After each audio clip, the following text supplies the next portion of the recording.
அனைவருக்கும் இனிய காலை வணக்கங்கள்.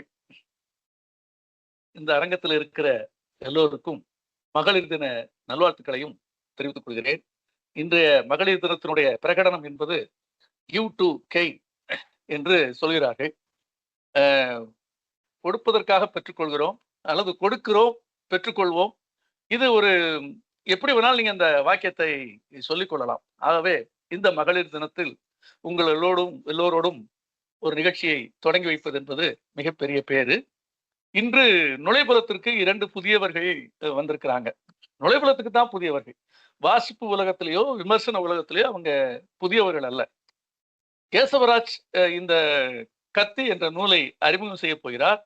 அவர் வாசிப்பை நேசிப்போம் குழுவில் மிக தீவிரமான செயல்பாட்டாளராக தொடர்ந்து தன்னுடைய விமர்சனங்களை அறிமுகங்களை செய்து வருகிறார். அது தவிர இப்போது ஒரு யூடியூப் சேனலையும் உருவாக்கி அதில் தனது வாசக அனுபவங்களை நூல் அறிமுகங்களை செய்து வருகிறார்.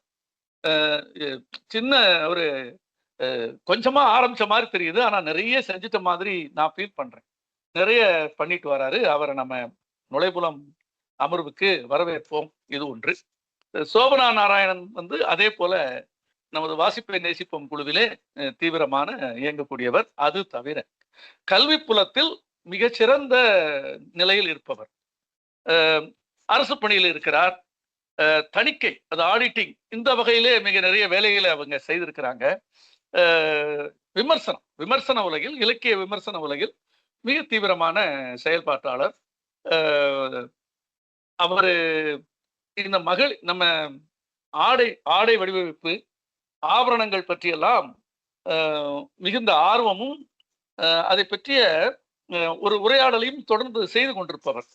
இப்படி 2 புதிய நண்பர்கள் நமக்கு நுழைபுல அமர்வுக்கு இன்னைக்கு வந்திருக்காங்க. இருவரையும் வாழ்த்தி நான் நிகழ்ச்சியை சோபனா நாராயணன் அவர்களிடம் ஒப்படைக்கிறேன். இனி அவர் இந்த மேடையை எடுத்துக்கொண்டு தொடர்ந்து நடத்துவார். வாங்க சோபனா, வணக்கம். அனைவருக்கும் காலை வணக்கம். இனிய மகளிர் தின வாழ்த்துக்களும். நுழைபுலம்ல கத்தி புஸ்தகத்தை படிச்சவங்க யாராவது இதை நடத்தி கொடுத்தா நல்லா இருக்கும் அப்படின்னு சொல்லி கேசவ் கேட்டப்ப நான் ரொம்ப சந்தோஷமா ஒத்துக்கிட்டேன். ஏன்னா அந்த புஸ்தகத்தை நான் படிச்சு முடிக்கிறதே எனக்கு ஒரு கடுமையான பிராக்டிஸா இருந்தது. இந்த வருஷத்தினுடைய முதல் புக்கு ரொம்ப ஹெவியான ஒரு ட்ரையான புக்கா எடுத்திருந்தேன். அதனால கண்டிப்பா அதை பத்தி பேசணும்னு நினைச்சதுனால சரி அப்படின்னு சொல்லி ஒத்துக்கிட்டேன். ஆடியோ கரெக்டா இருக்கு இல்லையா எல்லாருக்கும்? ஓகே, கரெக்டா இருக்கு. கத்தி புஸ்தகத்தை பொறுத்த வரைக்கும் நான் இது ஒத்துக்கிட்ட உடனே கேசவுக்கு போன் பண்ணி இதை எப்படி வடிவமைச்சுக்கலாம் அப்படின்னு சொல்லி நாங்க 2 பேரும் டிஸ்கஸ் பண்ணப்போ நான் சொன்னேன், நான் இந்த சல்மான் ருஷ்டியை பத்தியும் அதனுடைய பின்புலத்தை பத்தியும் நான் பேசுறேன், அவருடைய பின்புலத்தை பத்தியும். அதுக்கப்புறமா அந்த சம்பவம், அது தொடர்ந்து அந்த புக்ல வந்த விஷயங்களையும் பத்தி நீங்க பேசுங்க, அதுக்கப்புறம் லாஸ்டா சம்மரைஸ் பண்ணலாம் அப்படிங்கிற மாதிரி 2 பேரும் பேசி வச்சுக்கிட்டோம். சோ அதன்படி நான் முதல்ல சல்மான் ருஷ்டியை அறிமுகப்படுத்த விரும்புறேன். பரவாயில்ல, வாசிப்பு உலகத்துல இருக்கிறவங்களுக்கு ரொம்ப நல்லா தெரிஞ்ச பேரா தான் இருக்கும். சோ சல்மான் ருஷ்டி பாத்தீங்க அப்படின்னு சொன்னா ஒரு முஸ்லிம் காஷ்மீரி ஃபேமிலியில பிறந்தவர். அவர் பாம்பேல தான் பிறக்கிறார். இந்தியன் ரைட்டர் தான். 1947 பிறக்கிறார். அதுக்கப்புறம் அவருடைய கல்வி புலம் லண்டன்ல இருக்கு. அவரோட சக்தி புஸ்தகத்துல இருந்து புரிஞ்சுக்கிட்ட அவருடைய மோனோலாக் அல்லது இன்னர் வாய்ஸ் அப்படின்னு சொல்லக்கூடிய தனக்குத்தானே சொல்லிக்கக்கூடிய செய்திகள் என்னவா இருக்குன்னா, அவங்க ஃபேமிலி ஒரு பெரிய அளவுல ஒரு மத ரீதியான பிடிப்புடைய, மத ரீதியா ரொம்ப அதிக நம்பிக்கை உடையவர்களா அவங்க இல்ல. அப்படி இருக்கிற கட்டத்துல அவர் தன்னுடைய புத்தகங்களை எழுத ஆரம்பிக்கிறாரு. அவருடைய ஃபேமஸான புக்ஸ் அப்படின்னு சொல்லி பாத்தீங்க அப்படின்னு சொன்னா midnight children, satanic verses, shame, the moor's last, victory city, அதாவது சமீபத்துல விஜயநகரம் அப்படிங்கிற பேர்ல வந்தது. இந்த மாதிரி குறிப்பிடத்தகும்படியான புத்தகங்களை சொல்லலாம். இதுல அவருக்கு புக்கர் பிரைஸ் மிட் நைட் சில்ட்ரன்ஸ்க்கு கொடுக்குறாங்க. அந்த மிட் நைட் சில்ட்ரன் இந்திய பிரிவினை அப்போ பிறந்த குழந்தைகளை பத்தின அவங்கள பேஸ் பண்ண ஒரு ஸ்டோரியா இருக்கு. அதுக்கு அடுத்தது அவர் ஒரு நாவல் எழுதுறாரு. அது சாத்தானிக் வெர்சஸ் அப்படின்னு சொல்லக்கூடிய ஒரு சர்ச்சைக்குரிய புத்தகம் ஆயிடுது. இந்த புத்தகத்துல என்ன சர்ச்சை அப்படின்னு சொன்னா, ஆக்சுவலா இந்த புக் மத ரீதியா இஸ்லாத்தை புண்படுத்திடுது அப்படிங்கிறது மட்டும்தான் அதுல அவங்க வைக்கக்கூடிய ஒரு முதல் குற்றச்சாட்டு. இந்த புத்தகம் எப்படி இருக்கு, இந்த சாத்தானிக் வெர்சஸ் அப்படின்னு சொன்னா, 2 முஸ்லிம் இந்தியன் ஆக்டர்ஸ் வந்து ஒரு விபத்தை சந்திக்கிறாங்க. அந்த விபத்துல 2 பேரும் 2 விதமான ஆளுமைகளா ஸ்பிளிட் ஆகுறாங்க. ஒருத்தருக்கு வந்து கனவுகள் நிறைய வருது. இன்னொருத்தர் வந்து நடைமுறையிலேயே ரொம்ப ஒரு மோசமான விஷயங்கள செய்யக்கூடிய மனிதரா மாறுறாரு. இதுல இந்த கனவுகள் வருதுன்னு சொன்னேன் இல்லையா ஒரு நடிகருக்கு. அவருடைய கனவுகள் என்ன மாரி இருக்கு அப்படின்னு சொன்னா, it related with religious. So அதுல ப்ராஃபெட் முகமது மாதிரியும், அவருடைய மனைவிகள் மாதிரியான கேரக்டர்ஸ் வர்றதா வடிவமைச்சிருக்காரு. இந்த அம் நடைமுறையில ரொம்ப மோசமா மாறுன மனிதன் வந்து பாத்தீங்க அப்படின்னு சொன்னா, ஒரு புது இடத்துல போய் மைக்ரன்ட்டா போகக்கூடிய ஒரு மனிதன் அடையக்கூடிய சிக்கல்கள தொடர்ந்து அதுல விவரிச்சிருக்காரு. சோ இந்த புக்கினுடைய மெயினான ஐடியாலஜி வந்து மைக்ரன்ட்ஸ்க்கு இருக்கக்கூடிய பிரச்சனைகள வடிவமைச்சிருக்காரு. ஆனா சிக்கல் என்ன ஆயிடுச்சு அப்படின்னு சொன்னா, இந்த மத ரீதியான விஷயத்த அவர் தொட்டதுனால, அவருக்கு வந்து அது ஒரு பயங்கரமான ஒரு எதிர்வினையா போயிடுச்சு. கிட்டத்தட்ட வந்து ஹிஸ்டரியில வந்து அதிக சர்ச்சைக்கு உள்ளான புத்தகமா அது இருக்கு. பொதுவா வந்து இஸ்லாமிய அ அ அ மதத்தினுடைய அ இது ப அ அவங்களுடைய நம்பிக்கையின்படி அவங்க நாத்திகர்களா இருக்கிறத அவங்க அலோவ் பண்றதில்ல. ஆனா ருஷ்டி வந்து தன்னை ஒரு நாத்திகரா தான் அறிமுகப்படுத்திக்கிறார். தன்னை அடையாளப்படுத்திக்கிறார். நான் நாத்திகன் தான் அவரு புத்தகத்துல கத்தியிலயும் நெறைய இடத்துல சொல்லியிருக்காரு. அப்படி இருக்கிறப்போ வந்து அவர் நாத்திகரா இருக்கிறதுனாலயும், அந்த மாதிரியான ஒரு கேரக்டர வந்து வடிவமைச்சதுனாலயும், வரலாறுல வந்து மிகுந்த சர்ச்சைக்குரிய ஒரு புத்தகமா இது ஆயிடுது. பொதுவா இஸ்லாம் வந்து தன்னுடைய மதத்த கிரிட்டிசைஸ் பண்றத அனுமதிக்கிறது இல்லைங்கிறது பரவலா எல்லாரும் சொல்லக்கூடிய ஒரு விஷயம்.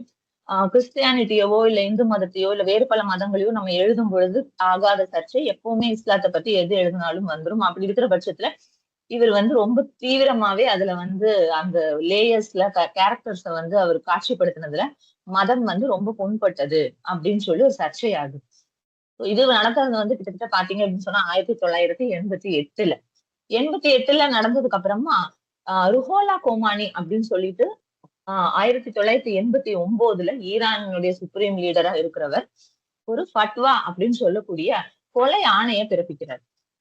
பொதுவா ஈரானினுடைய ஆட்சி அமைப்பு வந்து இந்த சுப்ரீம் லீடர் பேஸ் பண்ணது. நம்மள மாதிரி பிரசிடென்ட்டோ, இல்ல யுஎஸ் மாதிரியான கான்ஸ்டிடியூஷனோ அவங்களுக்கு கிடையாது. அவங்க வந்து அவங்களுடைய ஷரியத் சட்டங்கள ஒரு இஸ்லாமிக் ரிபப்லிக்கா தான் அவங்க அறிவிச்சுக்கிறாங்க. சோ அதனால அந்த சுப்ரீம் லீடர் அப்படிங்கிறது அந்த நாட்டுக்குரிய ஒட்டுமொத்த தலைவரா இருக்காரு. சுப்ரீம் லீடர்ல இருந்தவர் வந்து ருஹோலா கொமேனி. அவர் வந்து ஒரு கொலை ஆணைய பிறப்பிச்சிடுறாரு. இவர எங்க பார்த்தாலும் கொல்லணும் அப்படின்னு சொல்லிட்டு ஒரு கொலை ஆணைய பிறப்பிச்சிடுறாரு. ரொம்ப அயானிக்கலான விஷயம் இதுல என்ன அப்படின்னு சொன்னா, அவர் அந்த கொலை ஆணைய 1989ல பிறப்பிக்கிறாரு. 1989ல அந்த கொமேனி மறைஞ்சிடுறாரு. இறந்து போயிடுறாரு. இன்ன நேச்சுரல் வே. அவர் உடம்பு சரியில்லாம இருந்து இறந்து போயிடுறாரு. இஸ்லாமியர்கள பொறுத்தவரைக்கும் ஃபத்வா அப்படிங்கிறது வந்து அவர் இறந்துட்டாருன்னா, எந்த தலைவர் சுப்ரீம் லீடர் அவர் பிறப்பிக்கிறாரோ, அவரோட அது முடிஞ்சு போயிடும். அ இப்ப இருக்கக்கூடிய கொமேனியும் ஆக்சுவலா பாத்தீங்கன்னா, இப்ப இறந்தார் இல்லையா சமீபத்துல, அந்த கொமேனியும் இவரும் உறவினர்கள் அல்ல. காமன் நேம வந்து அவங்க ஷேர் பண்ணிக்கிறாங்க. ஆனா அவங்க உறவினர்கள் கிடையாது. ஆம் ஹிஸ்டரியில அவங்க 2 பேரும் ஒரு தலைவருக்கு அடுத்த தலைவரா இருக்காரு. இவர் தான் வந்து அவருக்கு அப்புறம் வந்த தலைவர் 35 வருஷம் ஆட்சி பண்ணியிருக்காரு. அப்ப அந்த கோமேனி பிறப்பிச்ச கொலையானை வந்து அவரோட மறைந்ததோட அது மறைஞ்சு போயிரணும். பட் ஏன் அது நடைமுறையில இருந்ததுன்னு தெரியல. ஏன்னா சல்மான் ருஷ்டி வந்து என்ன பண்றாரு அப்படின்னு சொன்னா, அந்த 1989 கொலையானைக்கு அப்புறம் அவர் தலைமறை வாழ்க்கை வாழ்ற மாரி ஆயிடுது. கிட்டத்தட்ட பாத்தீங்க அப்படின்னு சொன்னா, லண்டன்ல அவர் வீட்ல போலீஸ், அவங்க வீட்ல வந்து அவர் வெளிய போனா கூட அவர் காவலோட தான் போய் ஆகணும். இந்த மாதிரி ஒரு சூழல் அமைஞ்சிருது.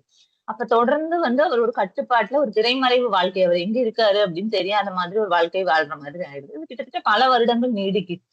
ஆனா அந்த ஏங்கிற கேள்வி எனக்கு வந்து புரியல. ஏன்னா ஃபட்வா வந்து அவர் மறைஞ்ச உடனே மறைஞ்சிரும்ங்கிறது தான் அவங்களுடைய இஸ்லாமியர்களோட விதி. அவரு எந்த வருஷம் பிறப்பிக்கிறாரோ அந்த வருஷமே அவர் மரணிச்சிடுறாரு. ஆனா சல்மான் ருஷ்டி தலைமறைவு வாழ்க்கைய தான் வாழ்ந்துட்டு இருக்காரு.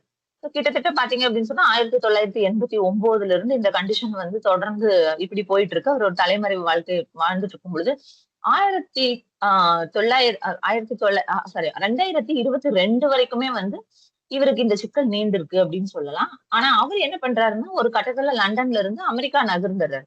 அமெரிக்காவுக்கு போனதுக்கு அப்புறமா அவர் கொஞ்சம் ஃப்ரீயா ஃபீல் பண்றாரு. யுகேவினுடைய சட்ட திட்டங்கள், இந்த இந்த கொலையானை மீதான கட்டுப்பாட்டு சூழல்கள் எல்லாம் இல்லாம கொஞ்சம் ஃப்ரீயா வந்து அவரு இருக்க ஆரம்பிக்கிறாரு. அப்ப 2022ல வந்து தன்னுடைய விஜயநகரம் புத்தகத்துக்கான பணிகள வந்து அவர் மேற்கொண்டுட்டு இருக்கும் பொழுது, செட்டாக் அப்படிங்கிற நகரத்துல ஒரு இலக்கிய கூட்டத்துக்கு போகலாம் அப்படின்னு சொல்லி அவர் முடிவு பண்ணி போகுறாரு. அங்க அவருக்கு ஏற்பட்ட ஒரு கொடுமையான சம்பவத்துலதான் இந்த புக் துவங்குது. நான் இதுக்கப்புறம் விஷயத்த வந்து நான் நிகழ்வை வந்து கேசவ் கிட்ட கொடுக்குறேன். தென் கேசவ் பேசி முடிச்சோன்னா திருப்பி நான் வந்து சில விஷயங்களை குறிப்பிட விரும்புறேன். கேசவ், நீங்க துவங்கலாம். நன்றி. நன்றி சோபனா. இப்போ இந்த 2022 வந்து சல்மான் ருஷ்டி வந்து அந்த ஷட்டக்வா அப்படின்ற ஒரு நகரத்துக்கு போறாரு. அந்த ஷட்டக்வா அப்படின்ற நகரம் வந்து நியூயார்க்ல இருக்கக்கூடிய ஒரு ஏரியா. ஷட்டக்வா அங்க ஒரு ஆம்பி தியேட்டர்ல வந்து ஒரு கூட்டம் நடக்குது. அந்த கூட்டம் அப்படின்றது யார் வந்து ஆர்கனைஸ் பண்றாங்க அப்படின்னா பென் அப்படின்ற ஒரு அமைப்பு. பென் அப்படின்ற அமைப்புடைய அப்ரிவேஷன் என்ன அப்படின்னு பாத்தீங்க அப்படின்னா பென் இன்டர்நேஷனல் அப்படின்ற அமைப்பு. போயட்ஸ், எஸ்ஏயிஸ்ட், நாவலிஸ்ட் அப்படின்றது தான் அந்த பென் அமைப்புடைய அப்ரிவேஷன். ஆரம்ப காலத்துல அந்த அப்ரிவேஷன் தான் கொடுத்துருந்தாங்க. அதுக்கு பிறகு வந்து poets, playwrights, editors, novelist அப்படின்னு சொல்லிட்டு பலதரப்பட்ட வகையான கலைஞர்களை உள்ளடக்கிய ஒரு அமைப்பு. அவங்களுடைய மெயினான ஒரு நோக்கம் என்ன அப்படின்னா உலகம் முழுக்க இருக்கக்கூடிய கலைஞர்கள், எழுத்தாளர்களுடைய பேச்சு சுதந்திரம். அது மட்டும் இல்லாம இந்த மாதிரி நிறைய தடையானைகள் வரும். ஒரு புத்தகத்துக்கான தடையானை, ஒரு சினிமாவுக்கான தடையானை அப்படின்றதெல்லாம் வருது இல்லைங்களா? அதை வந்து அரசு கிட்ட பேசி அது சம்பந்தமா வந்து அந்த உரிமைகளை வாங்கி தர்றதுதான் அந்த இயக்கத்துடைய ஒரு வேலை. அது மட்டும் இல்லாம எழுத்தாளர்களை பாதுகாக்கணும், கலைஞர்களை பாதுகாக்கணும் அப்படின்றதுதான் அவங்களுடைய மெயின் மோட்டோ அப்படின்ற மாதிரி இருந்த ஒரு அமைப்பு. அந்த அமைப்பு 1921 தொடங்கப்பட்ட பெண் அமைப்பு. PEN அப்படின்ற இந்த அமைப்புல தான் வந்து சல்மான் ருஷ்டி வந்து பேச போறாரு. அதுவுமே வந்து துரதிருஷ்டவசமா வந்து எழுத்தாளர்களுடைய பாதுகாப்பு சம்பந்தமான ஒரு கூட்டத்துக்கு தான் அவர் பேச போறாரு. ஆனா அங்க நடந்தது பாத்தீங்க அப்படின்னா அவருடைய உயிருக்கே வந்து உழை வைக்கக்கூடிய ஒரு சம்பவத்தை தான் அந்த கொலையாளி வந்து நடத்திட்டு போயிருக்காரு. அந்த கொலையாளியுடைய பேரை வந்து முழுக்க முழுக்க வந்து அப்படின்ற ஒரு எழுத்துலேயே வந்து சொல்லிடுறாரு. அதாவது அந்த கொலையாளியுடைய பேர் வந்து மதார் அப்படின்னு சொல்லிட்டு ஒரு பையன், 24 வயசு பையன் தான். இந்த ஃபத்வா விதிக்கப்பட்ட ஆண்டு பாத்தீங்கன்னா 1989. ஆனா அந்த பையனுக்கு 24 வயசு தான். எப்படி இது வந்து காலங்காலமா டிரான்ஸ்பர் ஆகி வந்தது அப்படின்னா அவன் வந்து யூடியூப்ல பார்த்து கத்துக்கிட்ட, அதாவது தெரிஞ்சுக்கிட்ட இந்த விஷயத்த பத்தி அப்படின்ற மாதிரி அந்த பையன் வந்து பின் நாட்கள்ல சொல்றான் அப்படி. ஸோ அந்த மாதிரி இருக்கும்போது இவர் அந்த கருத்தரங்கத்துல பேச போகும்போது அந்த ஆம்பி தியேட்டர்ல உட்கார்ந்து இருக்கும்போது பேசுறதுக்காக எந்திரிக்கிறாரு. டப்புன்னு அந்த பையன் வந்து ரொம்ப ஃபாஸ்டா வந்து கடுமையான தாக்குதல் மேற்கொள்ற அப்படி. அந்த தாக்குதல் மேற்கொள்ளும் போது கிட்டத்தட்ட 15 இடங்கள்ல குத்துப்படுறாரு அவர். சல்மான் ருஷ்டி அவர்கள் உடம்புல 15 இடத்துல வந்து இந்த இது இருக்கு, காயங்கள் படுது. அந்த காயங்கள் பாத்தீங்க அப்படின்னா ரொம்பவுமே டீப்பான ஊண்டா இருக்கு. கண்ணு, நுரையீரல் மார்பு பக்கத்துலயும் கத்தி குத்து விழுவுது, லிவர்லையும் கத்தி குத்து விழுவுது, கை நரம்புகள் சேதமாகுது, ஒரு கண் பார்வை, இடது கண் வந்து செயல்ல இருக்குது. அந்த மாதிரி ரொம்பவுமே ஒரு கொடூரமான ஒரு தாக்குதலை வந்து அந்த பையன் நிகழ்த்திடுறாரு. அதுக்கு பிறகு அங்கிருந்து அவரை வந்து டிரான்ஸ்பர் பண்றதுக்கு நியூயார்க் நகர காவல்துறை வந்து ஹெலிகாப்டர் உதவியெல்லாம் பண்ணி எடுத்துட்டு போய் ஒரு ஹாஸ்பிட்டலுக்கு கொண்டு போய் சேர்க்குறாங்க. ஸோ அந்த ஹாஸ்பிட்டல்ல இருந்து இந்த கதை அப்படின்னு சொல்றத விட சல்மான் ருஷ்டியுடைய வாழ்க்கை தான் இது கிட்டத்தட்ட. ஸோ அந்த ஒரு மரணத்தை வந்து அவர் டச் பண்ணிட்டு வர்றாரு. அந்த மரணத்தை டச் பண்ணிட்டு வர்ற நேரத்துல அவர் வாழ்க்கையில நிகழ்ந்த அந்த ஒரு விஷயங்கள் எல்லாம் வந்து முன்னும் பின்னுமா வந்து அவர் ஞாபகத்துக்கு வந்திருக்கு. ஸோ அந்த ஞாபகத்துக்கு வந்த ஒரு இதை தான் வந்து ஒரு புத்தகமா வந்து வெளியிட்டு இருக்காரு. அது மட்டும் இல்லாம அவருக்குள்ளாகவே அவர் நிகழ்த்தி கொண்ட உரையாடல்கள், அது மட்டும் இல்லாம இந்த புத்தகத்துல பாத்தீங்க அப்படின்னா நிறைய மேற்கோள்கள் காமிச்சிருக்காரு. மேற்கோள்கள் இந்த சென்ஸ் நிறைய படைப்புகளை பத்தி மேற்கோள்கள் காமிச்சிருக்காரு, நிறைய சினிமாக்களை பத்தி பேசியிருக்காரு. ஸோ அது எல்லாம் நம்ம பார்க்கல இல்ல வாசிக்கல அப்படின்றதுக்காக கொஞ்சம் அதுல ஏதோ நம்ம அந்த சிந்தனையில இருந்து கொஞ்சம் அப்படியே வெளியே போயிட்டு வர்ற மாதிரி இருந்தாலுமே அது அந்த அந்த அந்த மாதிரி இடங்கள் தான் கொஞ்சம் சிரமமா இருந்தது வாசிக்கும் போது. மற்றபடி அந்த கதையோட்டத்துல வந்து ரொம்ப ஃப்ரீயா போக முடிஞ்சது அப்படின்னு சொல்லலாம். இந்த தாக்குதலுக்கு பிறகு அவருக்கு ரொம்ப பக்கபலமா இருந்தது அப்படின்னு பாத்தீங்கன்னா அவருடைய ஃபேமிலியும் நண்பர்களும் தான். அவருடைய குடும்பத்துல அவங்களுடைய மனைவி ரேச்சல் எலிசா கிரிஃபித்ஸ், அவங்களும் வந்து ஒரு அமெரிக்க பெண் கவிஞர், அமெரிக்க ஆப்பிரிக்க பின்புலம் கொண்ட கவிஞர், எழுத்தாளர். ஸோ அவருக்கு 2 பசங்க, ஜாஃபர், ஒரு பொண்ணு ஒரு பையன், ஜாஃபர் அப்புறம் நீனா அப்படின்ற ஒரு மகளும் இருக்கிறாங்க. ஸோ அதுக்கு பிறகு அந்த ஹாஸ்பிட்டல்ல எப்படியெல்லாம் அவர் அந்த ரிகவரி ஜோன்ஸை வந்து கடந்து வந்தாரு அப்படின்றதான் வந்து ரொம்ப டீட்டெயில்டா வந்து எலாபரேட் பண்ணியிருப்பாரு. ஸோ அந்த ஒவ்வொரு டாக்டர்ஸும், அதாவது நம்ம இங்க இருக்கிற மாதிரியே தான் அங்கேயும் ஹெல்த் கேர் சிஸ்டம் அப்படின்றது. இதுல பாத்தீங்க அப்படின்னா நம்மளுக்கு என்ன ஒரு ஆச்சரியமான ஒரு விஷயம் அப்படின்னா, ஒரு யூஎஸ்ல இருக்கக்கூடிய அந்த ஹெல்த் கேர் சிஸ்டமும் சரி, போலீஸோ இல்ல மற்ற அரசாங்கத்துடைய மற்ற துறைகளும் சரி, ஒரு எழுத்தாளருக்கு எந்த அளவுக்கு ஒரு ப்ரையாரிட்டைஸ் பண்ணி அவருக்கான ஒரு பாதுகாப்பு விஷயங்களா இருந்தாலும் சரி, அவருக்கான ஒரு அந்த உடம்பை வந்து தேர்த்தி கொண்டு வர்றதுக்கான விஷயங்களா இருந்தாலும் சரி, இவர் சொன்னதுல அந்த மெனக்கடல்கள் ரொம்பவுமே நல்லாவே தெரிஞ்சது. அதே விஷயம் இங்க நடந்திருந்தா அது வந்து எப்படி எந்த மாதிரியான எப்படி ஹேண்டில் பண்ணியிருப்பாங்க அப்படின்றது ஒரு பெரிய கேள்விக்குறிதான்.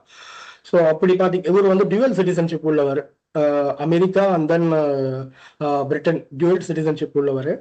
ஸோ அதுக்கப்புறம் இந்த தாக்குதலுக்கு பிறகும் அவர் வந்து கொஞ்ச நாள் தலைமுறை வாழ்க்கை மாதிரிதான் வாழ்ந்துகிட்டு இருந்தாரு. ஏன்னா எங்க போனாலும் அடுத்தும் திருப்பி ஒரு கொலை நடந்துடக்கூடாது அப்படின்றதுல வந்து ஒரு பயம் இருந்துகிட்டே இருந்தது. அந்த ஒரு பயம் வந்து அவரை வந்து பின்தொடர்ந்துகிட்டே இருந்தது அப்படின்னு சொல்லலாம். இந்த 2-3 வருஷங்கள்ல, இப்போ நம்ம 2022 அந்த சம்பவம் நடந்தது, அடுத்த ஒரு வருஷத்துக்கு 23 தான் வந்து அவர் வெளியே வர்றாரு, பப்ளிக் நிகழ்ச்சிகளுக்கு, பொது நிகழ்ச்சிகளுக்கு வெளியே வர்றாரு. அந்த ஒரு வருஷம் வந்து ரொம்ப கடுமையான ஒரு விஷயமா இருந்தது. அதுக்கு பிறகு மறுவாழ்வு மையத்துல வந்து தங்க வைக்கப்படுறாரு.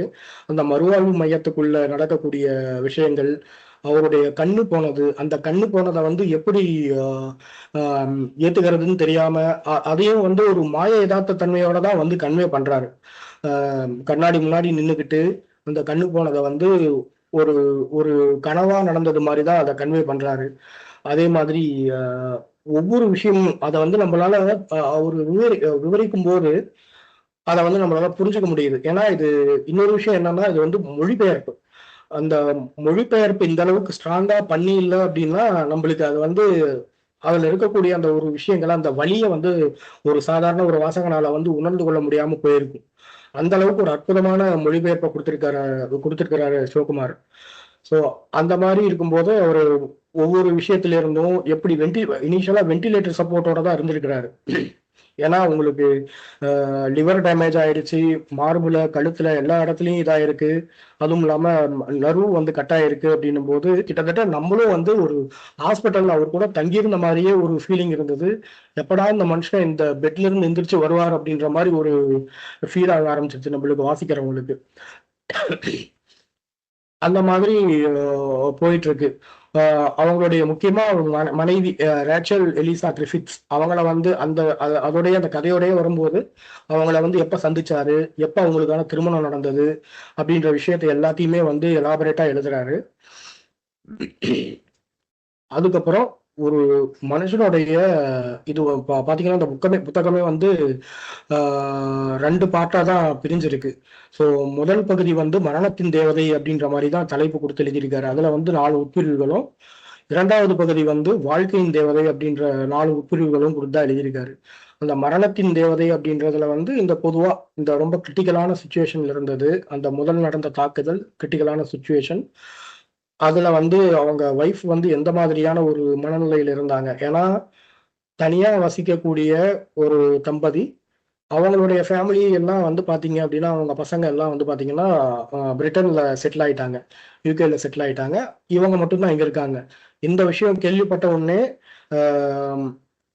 இவங்களோட எலிசாவுடைய மனநிலை எப்படி இருந்தது, அதுக்கப்புறம் வந்து அவங்க ஹாஸ்பிட்டல்ல வந்து அந்த ரெக்கவரி ஃபேஸ் அப்படின்றதெல்லாம் எழுதுறாரு. அதுக்கு பிறகு அந்த வாழ்க்கையின் தேவதை அப்படின்ற பகுதியில வந்து எப்படி அடுத்து அந்த ரிகவரி ஆயிட்டு ஓரளவுக்கு வெளியே வரக்கூடிய சூழ்நிலையிலிருந்து அந்த விஷயத்தை தொடங்குறாரு. அது வந்து எப்படி அவருடைய ரிகவரி ஃபேஸ் எப்படி இருந்தது, அந்த ரிகவர் ஆகி வெளியே வந்த பிறகு ஒரு பப்ளிக் ப்ரோக்ராம்ஸ்ல வந்து கலந்துக்கிறது, நண்பர்களை பார்க்கறது. ஸோ அது மட்டும் இல்லாம ருஷ்விக்கும் வந்து கிட்டத்தட்ட 70களை கடந்தவர். என்ன பிரச்சனை அப்படின்னா, அந்த 70களை கடந்த மனிதர், அவருடைய நண்பர்கள் எல்லாம் வந்து நிறைய பேர் வந்து நோய்வாய்ப்பட்டும் பல்வேறு காரணங்களுக்காகவும் வந்து ஒவ்வொருத்தரா இறக்க ஆரம்பிக்கிறாங்க. அந்த இறந்து போற விஷயம் கேட்கும் போதும் அவருக்கு என்ன மாதிரியான ஒரு மனத்தாக்கம் ஏற்படுது. ஏன்னா ஆல்ரெடி ஒரு நீண்ட நாள் ஒரு பெட்ரிடனா இருந்த ஒரு ஆளுக்கு இந்த மாதிரியான விஷயங்கள் கேட்கும்போது எந்த மாதிரியான ஒரு மனத்தாக்கம் ஏற்படும் அப்படின்றத வந்து டீட்டெயில்டா எலாபரேட்டா விளக்கி இருக்காரு. கிட்டத்தட்ட மரணத்தினுடைய விளிம்புக்கே போயிட்டு வந்திருக்காரு ருஷ்டி இந்த சம்பவத்தின் மூலமாக. ஸோ அது மட்டும் இல்லாம இப்ப பாத்தீங்க அப்படின்னா இதுல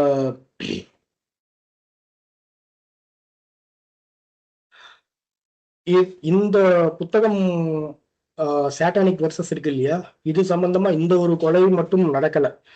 1991 அந்த புத்தகத்தை ஜப்பானிய மொழிக்கு மொழிபெயர்த்த ஹிட்டோஷி இகராஷி அப்படின்ற ஒரு ஜப்பானிய மொழிபெயர்ப்பாளர் தான் வந்து 1991 வந்து கொலை செய்யப்பட்டார். அந்த கமேனி கொமானி, ஆக்சுவலா வந்து அவரு பேரு கொமானி. இதுக்கு முன்னாடி இருந்த இஸ்ரேலிய உச்ச தலைவர், சாரி ஈரானிய உச்ச தலைவர். இப்போ நம்மளுக்கு ரீசெண்டா 2 வாரத்துக்கு முன்னாடி கொல்லப்பட்டவர் வந்து கமேனி. இது பேர் வித்தியாசம் இருக்கு. அவரு கொடுத்த ஃபத்வாவில் அவரு வந்து அந்த எழுத்தாளரை மட்டும் ஃபத்வா கொடுக்கல, அந்த புத்தகத்தோட சம்பந்தப்பட்டு இருக்கக்கூடிய மொழிபெயர்ப்பாளர்களோ இல்ல வேற பதிப்பாளர்களோ எல்லாத்துக்குமே சேர்த்துதான் அந்த ஃபத்வாவை வந்து இஷ்யூ பண்ணியிருக்காங்க.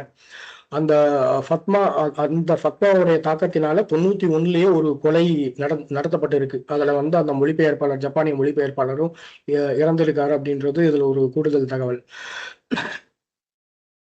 இந்த புத்தகத்தை வாசித்த பிறகு எனக்கு டக்குன்னு நினைவுக்கு வந்தது என்ன அப்படின்னா, இது வந்து இன்னைக்கு நேற்றுன்னு கிடையாது.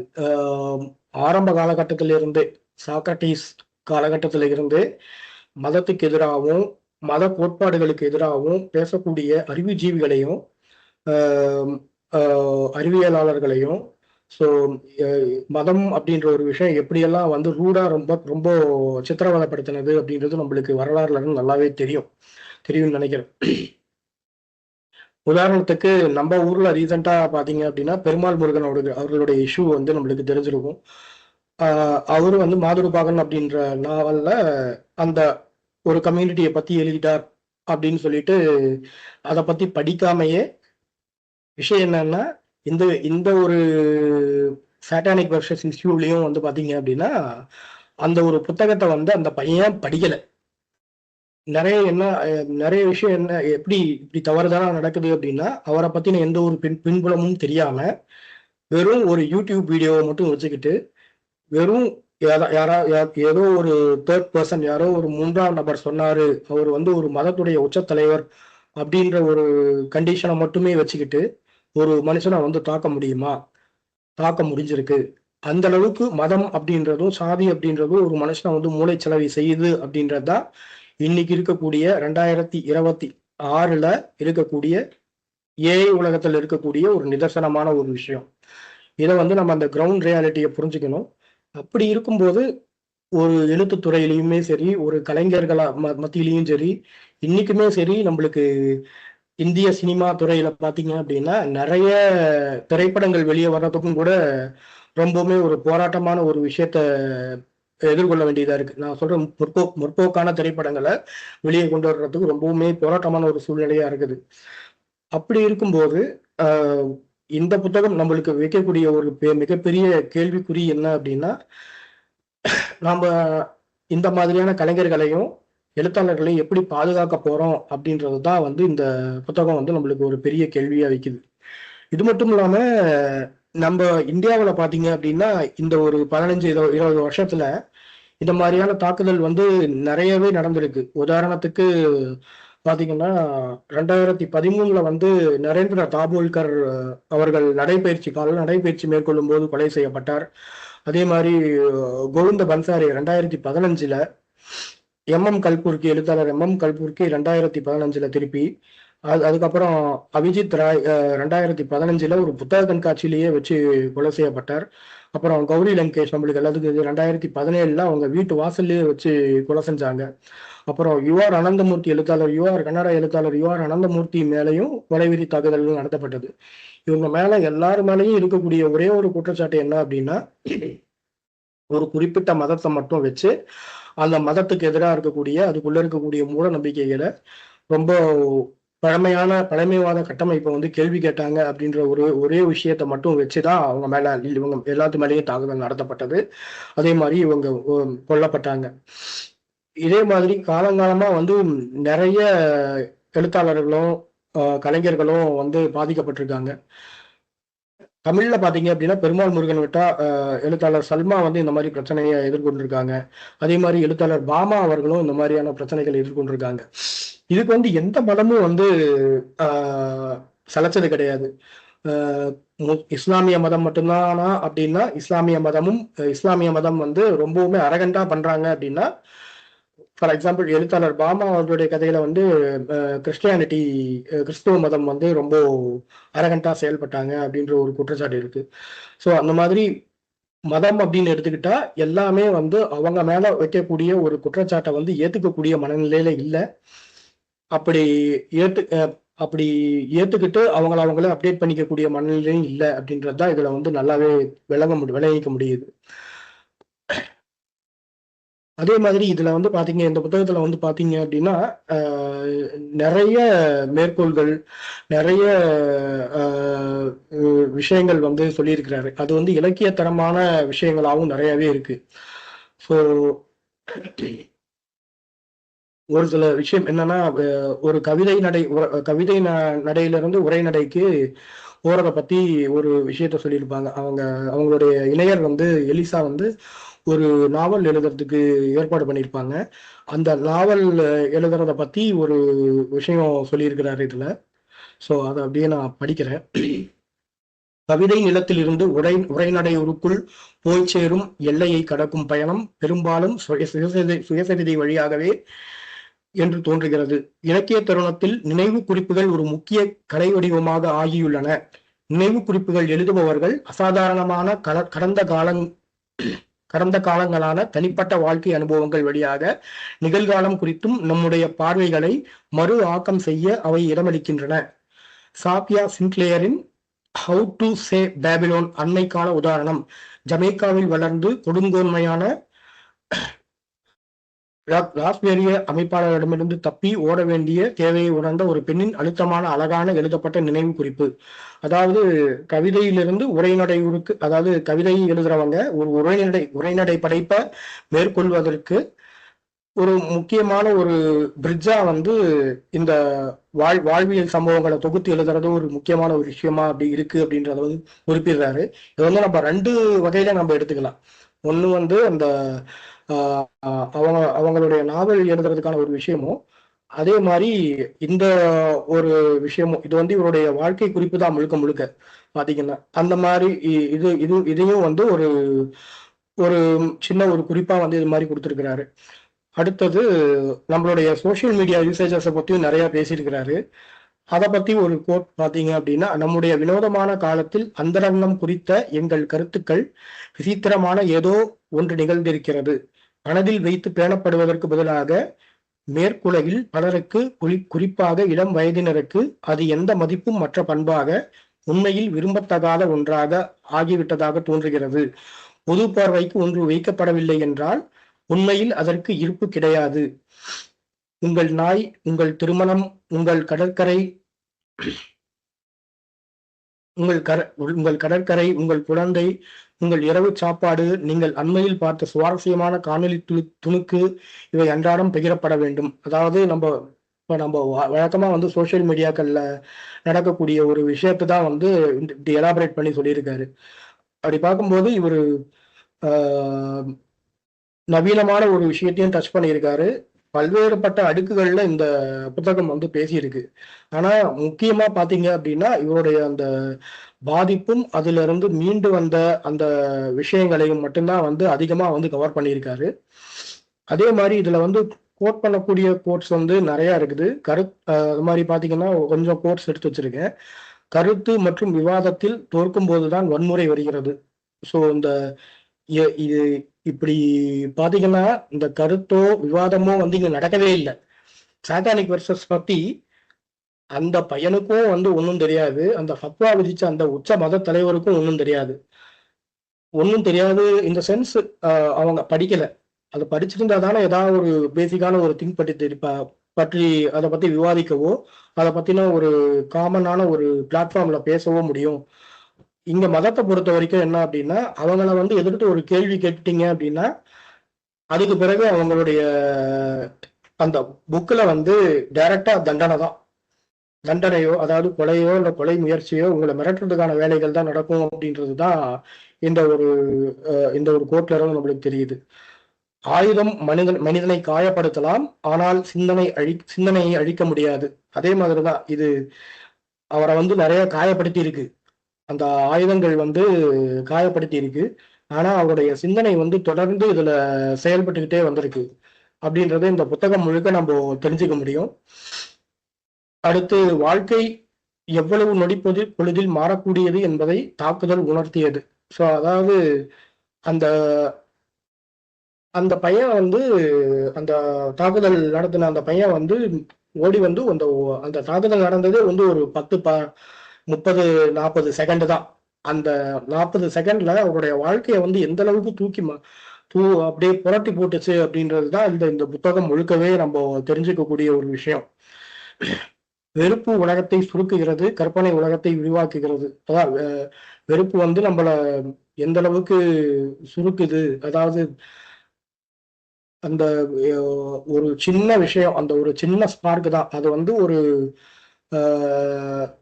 என்ன சொல்றது, நார்மலா ஒரு கதைக்காக கையாளப்பட்ட ஒரு விஷயத்த பொறுத்து கொள்ள முடியாம அது வந்து எந்த அளவுக்கு அவங்கள வந்து ஒரு மனதளவுல ஒரு சுருக்கமான ஒரு மனிதர்களாகவும் ஒரு எந்த ஒரு அதை தாண்டி எந்த ஒரு சிந்தனைகளையோ இல்ல ஃபார்வர்டான ஒரு திங்கிங்கையோ கொண்டு போக முடியாம எந்த அளவுக்கு அவங்கள வந்து சுருக்குது அப்படின்றதான் வந்து இந்த புத்தகத்துடைய ஒரு கோர் கான்செப்டா இது பண்ணியிருக்காங்க. அதே மாதிரி சல்மான் வந்து அந்த பையன்கிட்டயே வந்து நேரடியா உரையாடுற மாதிரியும் வந்து இந்த இதை வந்து செட்டப் பண்ணி பேசியிருப்பாரு. ஒரு அத்தியாயத்துல வந்து பேசியிருப்பாரு, டீட்டெயில்டா அவங்ககிட்ட உட்காந்து பேசுற மாதிரி ஒரு கற்பனை தான். அந்த கற்பனையும் வந்து எழுதியிருப்பாரு. அதாவது அவர்கிட்ட நேரடியா பேச முடியல, பட் இருந்தாலும் இந்த மாதிரிதான் அவனுடைய மன ஓட்டங்கள் இருந்திருக்கும் அப்படின்றதையும் வந்து இந்த புத்தகத்துல வந்து எழுதியிருப்பாரு. மனிதர்களை கதை மூலமாகத்தான் தங்கள் அனுபவங்களையும் வலிமையையும் கடக்கிறார்கள். கதை சொல்றது மூலமா தான் தங்களுடைய அனுபவங்கள் இந்த மீட்சியில ஒரு முக்கியமான ஒரு விஷயமா, அதாவது எந்த ஒரு விஷயத்தையும் மனசுலயே வச்சு புழுங்கிட்டு இருந்தோம் அப்படின்னா அது வந்து இன்னுமே ஒரு பாரமான ஒரு விஷயமா தான் மாறும். அந்த அந்த வகையில தான் வந்து ஒவ்வொரு மனுஷனும் அவனுடைய வழிகளை அவனுடைய துயரங்களை யாருக்கிட்டையாவது ஒருத்தர்கிட்ட புலம்பிக்கிட்டே இருக்கணும் அப்படின்னு நினைக்கிறான். ஆனா எழுத்தாளர் அப்படின்றவர் வந்து அதை வந்து ஒரு எழுத்தின் வழியாக தன்னுடைய வாசகருக்கு கடத்துவதன் மூலமாக அது அந்த ஒரு பாரத்தை கொஞ்சம் இறக்கி வச்சுக்கிறார் அப்படின்றது தான் இந்த ஒரு கோட் மூலமா தெரிஞ்சுக்கலாம். அதே மாதிரி உயிருடன் இருப்பதே சில சமயம் எதிர்ப்பாக மாறுகிறது. ஸோ இது வந்து ரொம்ப பெரிய ஒரு அர்த்தம் பொதிந்த ஒரு கொட்டேஷன் இது. ஸோ இவர் உயிரோட இருக்கிறதே தான் பல பேருக்கு அந்த ஒரு உறுத்தலா இருக்குது அப்படின்றது. ஏன்னா இவர் ஆரம்பத்துல இருந்தே வந்து நிறைய இடங்கள்ல வந்து நான் ஒரு கடவுள் மறுப்பாளன், எனக்கு கடவுள் நம்பிக்கை அப்படின்றது வந்து ஒன்றும் பெருசா கிடையாது அப்படின்ற ஒரு விஷயத்த தொடர்ந்து முன் வச்சுக்கிட்டே வர்றாரு. நூல் முழுக்க மட்டும் இல்லை, அவருடைய பர்சனல் லைஃப்லயும் வந்து இந்த விஷயத்த வந்து அப்படியே கண்டினியூஷனா சொல்லிக்கிட்டே வந்திருக்காரு. பல இடங்கள்ல பல நேரங்கள்ல சொல்லிட்டு வந்திருக்கிறாரு. அது வந்து நம்மளுடைய மதவாதிகளுக்கும் அந்த இவரை பற்றின எதிர்நிலை கொண்டவர்களுக்கும் வந்து ஒரு உறுத்தலாவே இருக்குது. இவர் உயிரோட இருக்கிறதே வந்து அவங்களுக்கு வந்து ஒரு எரிச்சலா கொடுக்குது. அது வந்து இவரை பொறுத்த வரைக்கும் ஒரு எதிர்ப்பா வந்து இவர் நினைக்கிறாரு. அந்த மாதிரிதான் இது ஒரு கோட்டு. இதுல இன்னொரு விஷயம் என்ன அப்படின்னா, இவருக்கு ரொம்ப சப்போர்ட்டிவா இருந்தது ஃபேமிலி அண்ட் ஃப்ரெண்ட்ஸ் அப்படின்னு சொன்னேன் இல்லையா, அந்த ஃபேமிலி அண்ட் ஃப்ரெண்ட்ஸ் வந்து மனித உறவுகள் தான் வெறுப்பை விட சக்தி வாய்ந்தது அப்படின்றது வந்து ஒரு இடத்துல சொல்றாரு. நிஜமா அவங்களுடைய மனைவி மட்டும் கூட இல்லை அப்படின்னா இவருடைய நிலைமை வந்து எப்படி போயிருக்கும் அப்படின்றது இவராலையும் யோசிக்க முடியல, வாசிக்கக்கூடிய நம்மளாலையும் வந்து பெருசா யோசிக்க முடியாம போயிருச்சு. ஏன்னா அவ்வளவு ஒரு சப்போர்ட்டிவா கூடவே ஒவ்வொரு இடத்துக்கும் ஒவ்வொரு விஷயத்துக்கும் கூடவே போறது. அவங்க பையனும் வந்து கிளம்பி வந்துடுறான் அப்படி.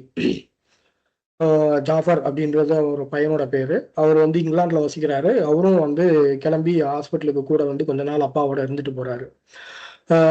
அப்படி இருக்கும்போது ரொம்பவுமே ஒரு சப்போர்ட்டிவான ஒரு சூழ்நிலை மட்டும் இல்லை அப்படின்னா சல்மான் வந்து இவ்வளோ பெரிய ஒரு வழியை, இவ்வளோ பெரிய இறப்புக்கு அருகாமையிலான ஒரு நிகழ்வுக்கு போயிட்டு அதுல இருந்து வெளியே வர்றது அப்படின்றது வந்து யோசிச்சு பார்க்க முடியாத ஒரு விஷயம். ஏன்னா அவருடைய இதற்கு முந்தின திருமணங்கள்ல இருந்து அவர் வந்து ஒரு 5வது மனைவின்னு நினைக்கிறேன் அவருக்கு. அதுல இருந்து வெளியே வந்து கொஞ்ச காலம் தனியா தான் இருந்திருக்காரு. அதுக்கு பிறகு 2021, 22 தான் இவங்களை திருமணம் செய்யறாரு.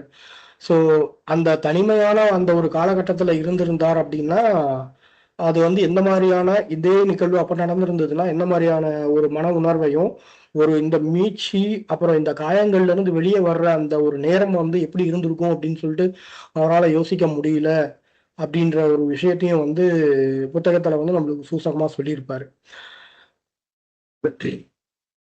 அதே மாதிரி வன்முறைக்கு பதில் அமைதி அல்ல, சுதந்திரமான குரல் தான் வன்முறைக்கான பதில் அப்படின்ற மாதிரி சொல்லியிருக்காரு. ஸோ அதே அதே இதே இதே விஷயம்தான். நம்ம ஒரு விஷயம் வந்து பிடிக்கல அப்படின்னா ஒரு சுதந்திரமான ஒரு உரையாடலும் முக்கியம். அதே மாதிரி அந்த சுதந்திரமான ஒரு உரையாடல் அது மட்டும் இல்லாம அந்த எதிர்த்தரப்பு மக்களை வந்து உட்கார வச்சு பேசுறதுக்கான மனநிலை அந்த எதிர்த்தரப்பு ஆட்களுக்கு இருக்கணும். அதாவது கேட்கக்கூடிய மனநிலை அந்த எதிர்த்தரப்பு ஆட்களுக்கு இருக்கணும் அப்படின்றதுதான் வந்து ஒரு முக்கியமான விஷயம்.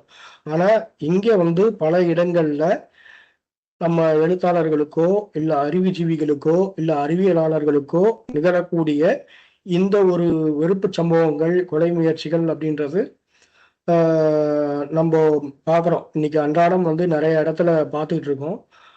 அப்படி இருக்கக்கூடிய அதாவது சமூக செயற்பாட்டாளர்களையும் இந்த இந்த கேட்டகிரிக்குள்ள கொண்டு வந்துடலாம். இப்படி இருக்கிறவங்களை வந்து அவர்களுடைய தரப்பு என்ன அப்படின்னே கேட்காம ஒரு காமனான ஒரு ஃபாரத்துல கொண்டு வந்து உட்காத்தி வச்சு 2 பேரும் பேசி ஒரு டிஸ்கஷன் மூலமாகவோ அல்லது அது பிடிக்கலனாலும் பரவாயில்ல, ஒரு விஷயத்தை நம்ம வந்து படிச்சுட்டு அதை பத்தின அதற்கான எதிர்ப்பையோ அதற்கான ஒரு பதிலையோ வந்து நம்ம கொடுப்போம் அப்படின்ற ஒரு அடிப்படையான ஒரு தன்மையும் ஒரு நாகரிகமும் வரணும் அப்படின்றது தான் ஒரு எதிர்பார்ப்பு இதுல. ஏன்னா இப்போ நம்ம முற்போக்கான ஆட்களோ முற்போக்கான எழுத்தாளர்களோ ஒரு விஷயத்த ஒரு என்ன சொல்றது ஒரு குற்றச்சாட்டை ஒரு மதத்தை பத்தியோ இல்ல ஒரு சாதியை பத்தியோ வைக்கும்போது அதை வந்து போற போக்குல வச்சுட்டு போறது கிடையாது. நாம வந்து அதை பத்தின ஒரு டீட்டெயில்டான ஸ்டடி பண்றோம். அது காலங்காலமா ஒரு மதமோ இல்ல ஒரு சாதியோ, இந்தியாவை பொறுத்த வரைக்கும் ஒரு சாதியமோ காலங்காலமா எந்த அளவுக்கு ஒரு தாக்கத்தை சமூகத்துல ஏற்படுத்துது அப்படின்றத டீட்டெயில்டான ஒரு ஸ்டடி பண்ணி தான் அதை பத்தி நம்ம டிஸ்கஸ் பண்றோம். அதை பத்தி நம்ம பொது வெளியில பேசுறோம், எழுதுறாங்க.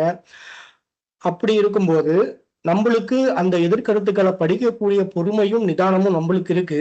ஆனா அதையே வந்து ஒரு என்ன சொல்றது ஒரு அடிப்படைவாதத்தை பேசக்கூடிய மக்களுக்கு அந்த ஒரு பொறுமையும் அந்த ஒரு சகிப்புத்தன்மையும் இல்லை. அதை படிக்கணும் அப்படின்ற ஒரு பேசிக்கான ஒரு இது கூட கிடையாது. ஒரு விஷயம் ஒரு 3வது நபர் மூலமா தெரியும் போது அந்த தெரிஞ்ச ஒரு விஷயத்தை வச்சுக்கிட்டு ஒரு நபரை தாக்குறது அப்படின்றது ஒரு முட்டாள்தனமான ஒரு விஷயம். அது வந்து எந்த வகையிலும் ஏற்றுக்கொள்ளக்கூடிய ஒரு விஷயம் கிடையாது. ஸோ இதுதான் இந்த ஓவரால் இந்த புத்தகத்துடைய கண்டென்ட். இதான் இந்த புத்தகம் பேச வருது. முக்கியமா மொழிபெயர்ப்பாளரை பத்தி சொல்லணும். எழுத்தாளர் மற்றும் மொழிபெயர்ப்பாளர் அவர் சிவகுமார் அவர்கள் மாநில கல்லூரியில ஆங்கிலத்துறையில இணை பேராசிரியரா பணியாற்றி ஓய்வு பெற்றவர். 1970கள் பகுதியில் தொடங்கி மொழிபெயர்ப்புல வந்து சிற்பத்திரிகைகள் மூலமா வந்து இவருடைய மொழிபெயர்ப்புகள் வந்திருக்கு.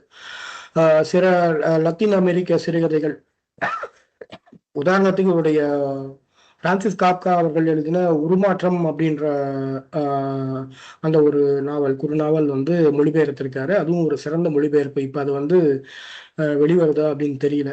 அதே மாதிரி பிறமொழி கதைகள், பின்னவீனத்துவ கோட்பாட்டு குறித்த சில கட்டுரைகள், பதேர் பாஞ்சாலி திரைக்கதை, இலக்கிய கோட்பாடு.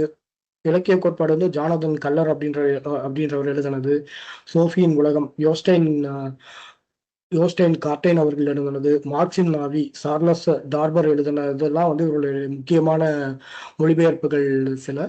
அதே மாதிரி சங்கப்பாடல்கள் சிலவும் நவல்களுடைய சில கவிதைகளையும் ஆங்கிலத்துக்கு மொழிபெயர்த்து கொடுத்துருக்காரு. முக்கியமா இவருடைய இந்த புத்தகத்துல பாத்தீங்கன்னா இந்த மொழிபெயர்ப்பு அப்படின்றது ரொம்ப ரொம்ப ஒரு சிறந்த விஷயமா இருந்தது. ஏன்னா ஒரு சில புத்தகத்தெல்லாம் வந்து மொழிபெயர்ப்பை வந்து கடிச்சு கொதறி வச்சிருப்பாங்க. ஆனா இவருடைய நடை வந்து கிட்டத்தட்ட அந்த மூல நூலுக்கு வந்து இணையானதாக இருக்கும். ஏன்னா ஒரு இலக்கிய பிரதியை படிக்கும் போது, இலக்கிய பிரதியாகட்டும் இல்ல ஒருத்தருடைய வாழ்க்கையை வந்து தெரிஞ்சுக்கும் போது, அந்த வாழ்க்கையினுடைய அவர் சந்தித்த விஷயங்கள் என்ன, அவர் சந்தித்த வழிகள் என்ன அப்படின்றதான் வந்து ஒரு வாசகனுக்கு கடத்தக்கூடிய ஒரு முக்கியமான ஒரு விஷயமா இருக்கும். அந்த ஒரு வேலையை வந்து இந்த புத்தகம் வந்து சிறப்பா வந்து செஞ்சிருக்கு அப்படின்னு நான் நினைக்கிறேன். ஸோ அந்த மாதிரி இவருடைய சமீபத்திய விஜயநகரம் நாவலும் வந்து ரொம்ப முக்கியமான ஒரு விஷயம். அதே மாதிரி இந்த இந்த விஜயநகரம் நாவல் எழுதிக்கிட்டு இருந்த சமயத்துல அந்த வெளியீடு, அந்த விஷயங்கள் நடக்க போற சமயத்துலதான் இந்த தாக்குதலும் நடந்திருக்கு. இந்த புத்தகத்திலேயும் விஜயநகரம் நாவலை பத்தியும் அதனுடைய விஷயங்களை பத்தியும் கொஞ்சம் சொல்லியிருப்பார் எழுத்தாளர். ஸோ அந்த மாதிரி அந்த நாவலையும் வந்து சிவகுமார் அவர்கள் மொழிபெயர்த்திருக்காங்க. இதுதான் நான் வந்து டீட்டெயிலாக இந்த புத்தகத்தை பற்றி சொல்ல விரும்பின ஒரு விஷயம். ஸோ இதை பற்றி மேலும் வந்து சோபனா பேசுவாங்க.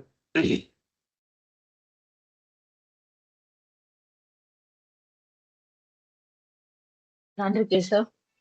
கேசவ் வந்து கிட்டத்தட்ட புத்தகத்தினுடைய எல்லா ஏரியாவுமே கவர் பண்ணிட்டாரு. எதுவுமே விட்டு போகாத அளவுக்கு ரொம்ப தெளிவா ரொம்ப அதுல இருக்கக்கூடிய அனைத்து சாரங்களையுமே கவர் பண்ணிட்டாரு. நான் இதுல சொல்லணும் அப்படின்னு நினைச்சது வந்து முதல்ல அவர் சொன்ன மாதிரி மொழிபெயர்ப்பு வந்து கட்டாயம் வந்து ருஷ்டியினுடைய நடை வந்து மிக கடினமான நடையாக இருந்திருக்கும். ஆங்கிலத்துல படிச்சிருந்தா எத்தனை பேருக்கு புரிஞ்சிருக்கும்னு சொல்ல முடியாது.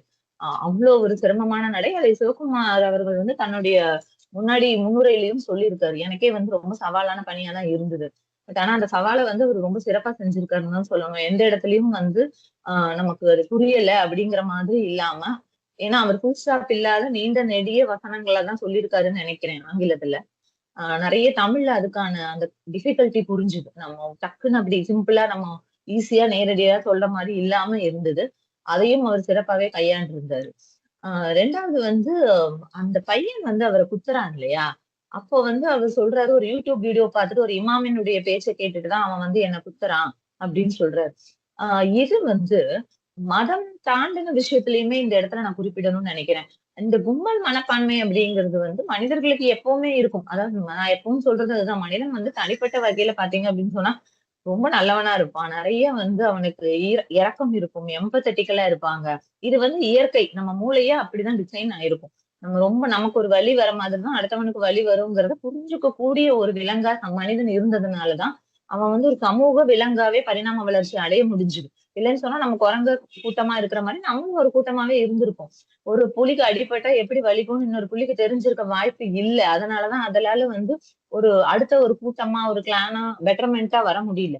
ஆனா மனிதர்களுக்கு இயல்பிலேயே அந்த அமைப்பு வாய்ப்பு இருந்தது. சோ தனிப்பட்ட முறையில மனிதன் வந்து மிக ஒரு எளிய மனிதனாக, எம்பத்தட்டிக்கலா இருக்கக்கூடியவனாக, உணர்ச்சி படக்கூடியவனாக, நேர்மறையா இருக்கக்கூடிய எண்ணம் உடையவனாகத்தான் இருப்பான். அல்லது ஒரு குற்ற உணர்ச்சி அவனுக்கு எப்பவும் அவனோட இருக்கும். ஆனா அவன் கும்பலா சேரும் பொழுது அவனுடைய நடவடிக்கைகள் வந்து கட்டுப்படுத்த முடியாத மாதிரி ஒரு திசையில போகுது. அதுக்கு காரணம் நிறைய கன்ஃபர்மேஷனல் பயஸ் நம்ம கிட்ட இருக்கு. நம்ம உறுதியா நம்புறோம். பசுமை அப்படின்னு போட்டுட்டா அது வந்து it's very good one. Organic அப்படின்னு சொன்னா அது குட் ஒன். அதே மாதிரி வந்து நிறைய இந்த மாதிரி சொல்லலாம். முன்னோர்கள் எல்லாம் ஹாப்பியா இருந்தாங்க. இதெல்லாம் வந்து ஒரு வித பயாஸ். அதாவது முன்முடிவுகளோட நம்ம வந்து ப்ரீ பிக்ஸ் பண்ணிடுவோம். அது மாதிரிதான் இந்த நாத்திகர்களா இருக்கிறவங்க எல்லாருமே கடவுளுக்கு எதிராக தான் எழுதுவாங்க. கடவுளை வந்து அவங்க அசிங்கப்படுத்துவாங்க. இப்படி வந்து அவங்க ப்ரீ பிக்ஸ் பண்ணிடுறதுனுடைய விளைவுதான் வந்து இந்த மாதிரி புத்தகத்தை படிக்காம கூட வந்து கொலை பண்ற அளவுக்கு அவங்க வர்றது. இதுல ஏன் சமூக ஊடகங்கள் இன்னைக்கு அதிகமாவே இன்னும் அதுல அந்த மாப் மென்டாலிட்டிக்கு வந்து உதவுது, அந்த குழு மனப்பான்மை, கும்பல் மனப்பான்மைக்கு உதவுது அப்படின்னு சொல்லி பாத்தீங்க அப்படின்னு சொன்னா நிறைய நம்ம கம்யூனிகேட் பண்ணிக்க முடியுது. முன்ன அதுக்கான வாய்ப்பு கம்மி. அப்படி இருந்துமே பல கொடுஞ்செயல்களை, பெரிய பெரிய சேதாரங்களை நம்ம வரலாறுல நம்ம பார்த்திருக்கோம். மனிதர்களுடைய இந்த கும்பல் மனப்பான்மையினால. வாரே பாத்தீங்கன்னா கிட்டத்தட்ட ஒரு கும்பல் மனப்பான்மையினுடைய நீட்சி மாதிரி இருக்கும். டிசைட் பண்றது யாரா இருந்தாலும் கீழே இயங்குறவங்களுக்கு கட்டாயம் வந்து இந்த ஒரு சார்பு தன்மையுடைய அந்த ஒரு மனப்பான்மை இருக்கும். அதுல ஒண்ணுதான் இந்த படைப்பாளிகளை வந்து நம்ம அழிக்கணும் அப்படின்னு நினைக்கிறது.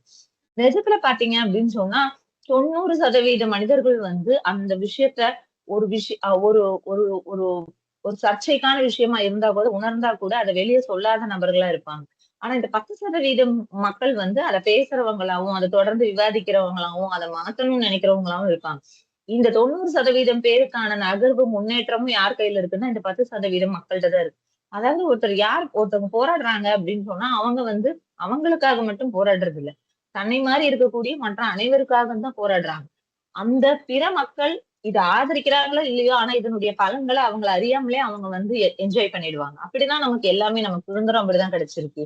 நம்ம இந்த மாதிரி நிறைய விஷயங்கள சொல்லலாம். பெண்களோட முன்னேற்றம், அறிவியல் முன்னேற்றம் எல்லாமே யாரோ சில பேரினுடைய உழைப்புனால, அவங்களுடைய முதல் குரலினால, உங்களில் யார் முதல் கல்லை எறியறதுங்கிறதுதான் எப்பவுமே வந்து சேலஞ்சிங்கான விஷயம். அந்த வகையில படைப்பாளிகள் வந்து விஷயத்த கிரகிச்சுக்கிறதோட அல்லாம அத துணிஞ்சு வெளிய சொல்றாங்க. அதுல வந்து அவங்களுக்கு உள்ளார்ந்த ஒரு இன்ட்யூஷன் இருந்துகிட்டே உள்ளார்ந்த ஒரு துடிப்பு இருந்துகிட்டே இருக்கும். அவங்களால சொல்லாம இருக்க முடியாது. நீங்க அவங்களுடைய குரல் வளைய வந்து நசுக்க முடியாது. அந்த மாதிரி சூழல்ல இத கருத்து ரீதியா அணுகாம, அமைப்புகள் வந்து இத வன்முறை ரீதியா அணுகுறதனுடைய பலன தான் இப்ப கேசவ் சொன்ன மாரி இத்தனை எழுத்தாளர்கள வந்து நம்ம தாக்குறதும், கொல்றதும், அவங்கள வந்து சமூகத்த விட்டு ஓட வைக்கிறதுமா இருக்கு. இந்த புத்தகத்த எடுத்து பார்த்தீங்கன்னா கூட, இத முழுசா படிச்சு முடிச்சவங்க வந்து, நம்ம ஒரு படைப்பாளியாவோ, நம்ம வந்து நம்ம பட்ட நமக்கு மனசுல தோன்றத வெளிய சொல்லணும் அப்படிங்கிற தைரியம் வருமானா வராதுதான். ஏன்னா உஸ்தி எந்த இடத்துலயும் அத பெருமைப்படுத்திக்கல. நான் வந்து ரொம்ப ஸ்ட்ராங் பெர்சன். அதனால தான் நான் வந்து ஆ இந்த மாரி நிலைச்சு நிக்கிறேங்கிற பாணியே அந்த புத்தகத்துல இல்ல. அவர் இன்பாக்ட் இன்னும் மோசமா பாதிக்கப்பட்ட விஷயத்த தன்னிரக்கத்தோட கலந்து தான் எழுதுறாரு. முதல்ல இந்த ஃபத்வா வந்து விதிக்கப்பட்டப்போ அவர் இங்கிலாந்துல வாழும் பொழுது, அவருக்கு மிகப்பெரிய ஒரு அவமான உணர்ச்சி இருக்கு.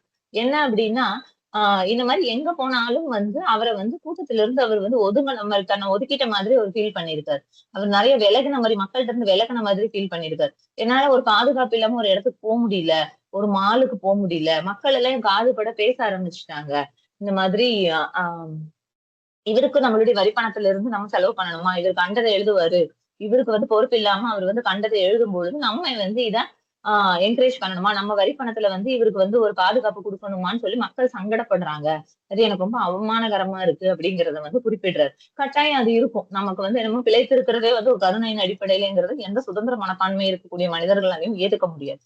ஆனா, ஒரு கட்டத்துல அவர் கத்தி குத்து பட்டுடுறாரு. அப்புறமா மக்கள் வந்து அவருக்கு வந்து பூங்கொத்துக்கள குடுக்குறாங்க, ஆதரவு தெரிவிக்கிறாங்க. அன்னைக்கு வந்து அவருக்கு கிடைக்கிற சப்போர்ட் வந்து ஒரு வகையில அவர் வந்து தன்னுடைய அந்த பழைய வாழ்க்கையில இருந்து தனக்கு ஒரு விடுதலையா இருக்குன்னு சொல்றாரு.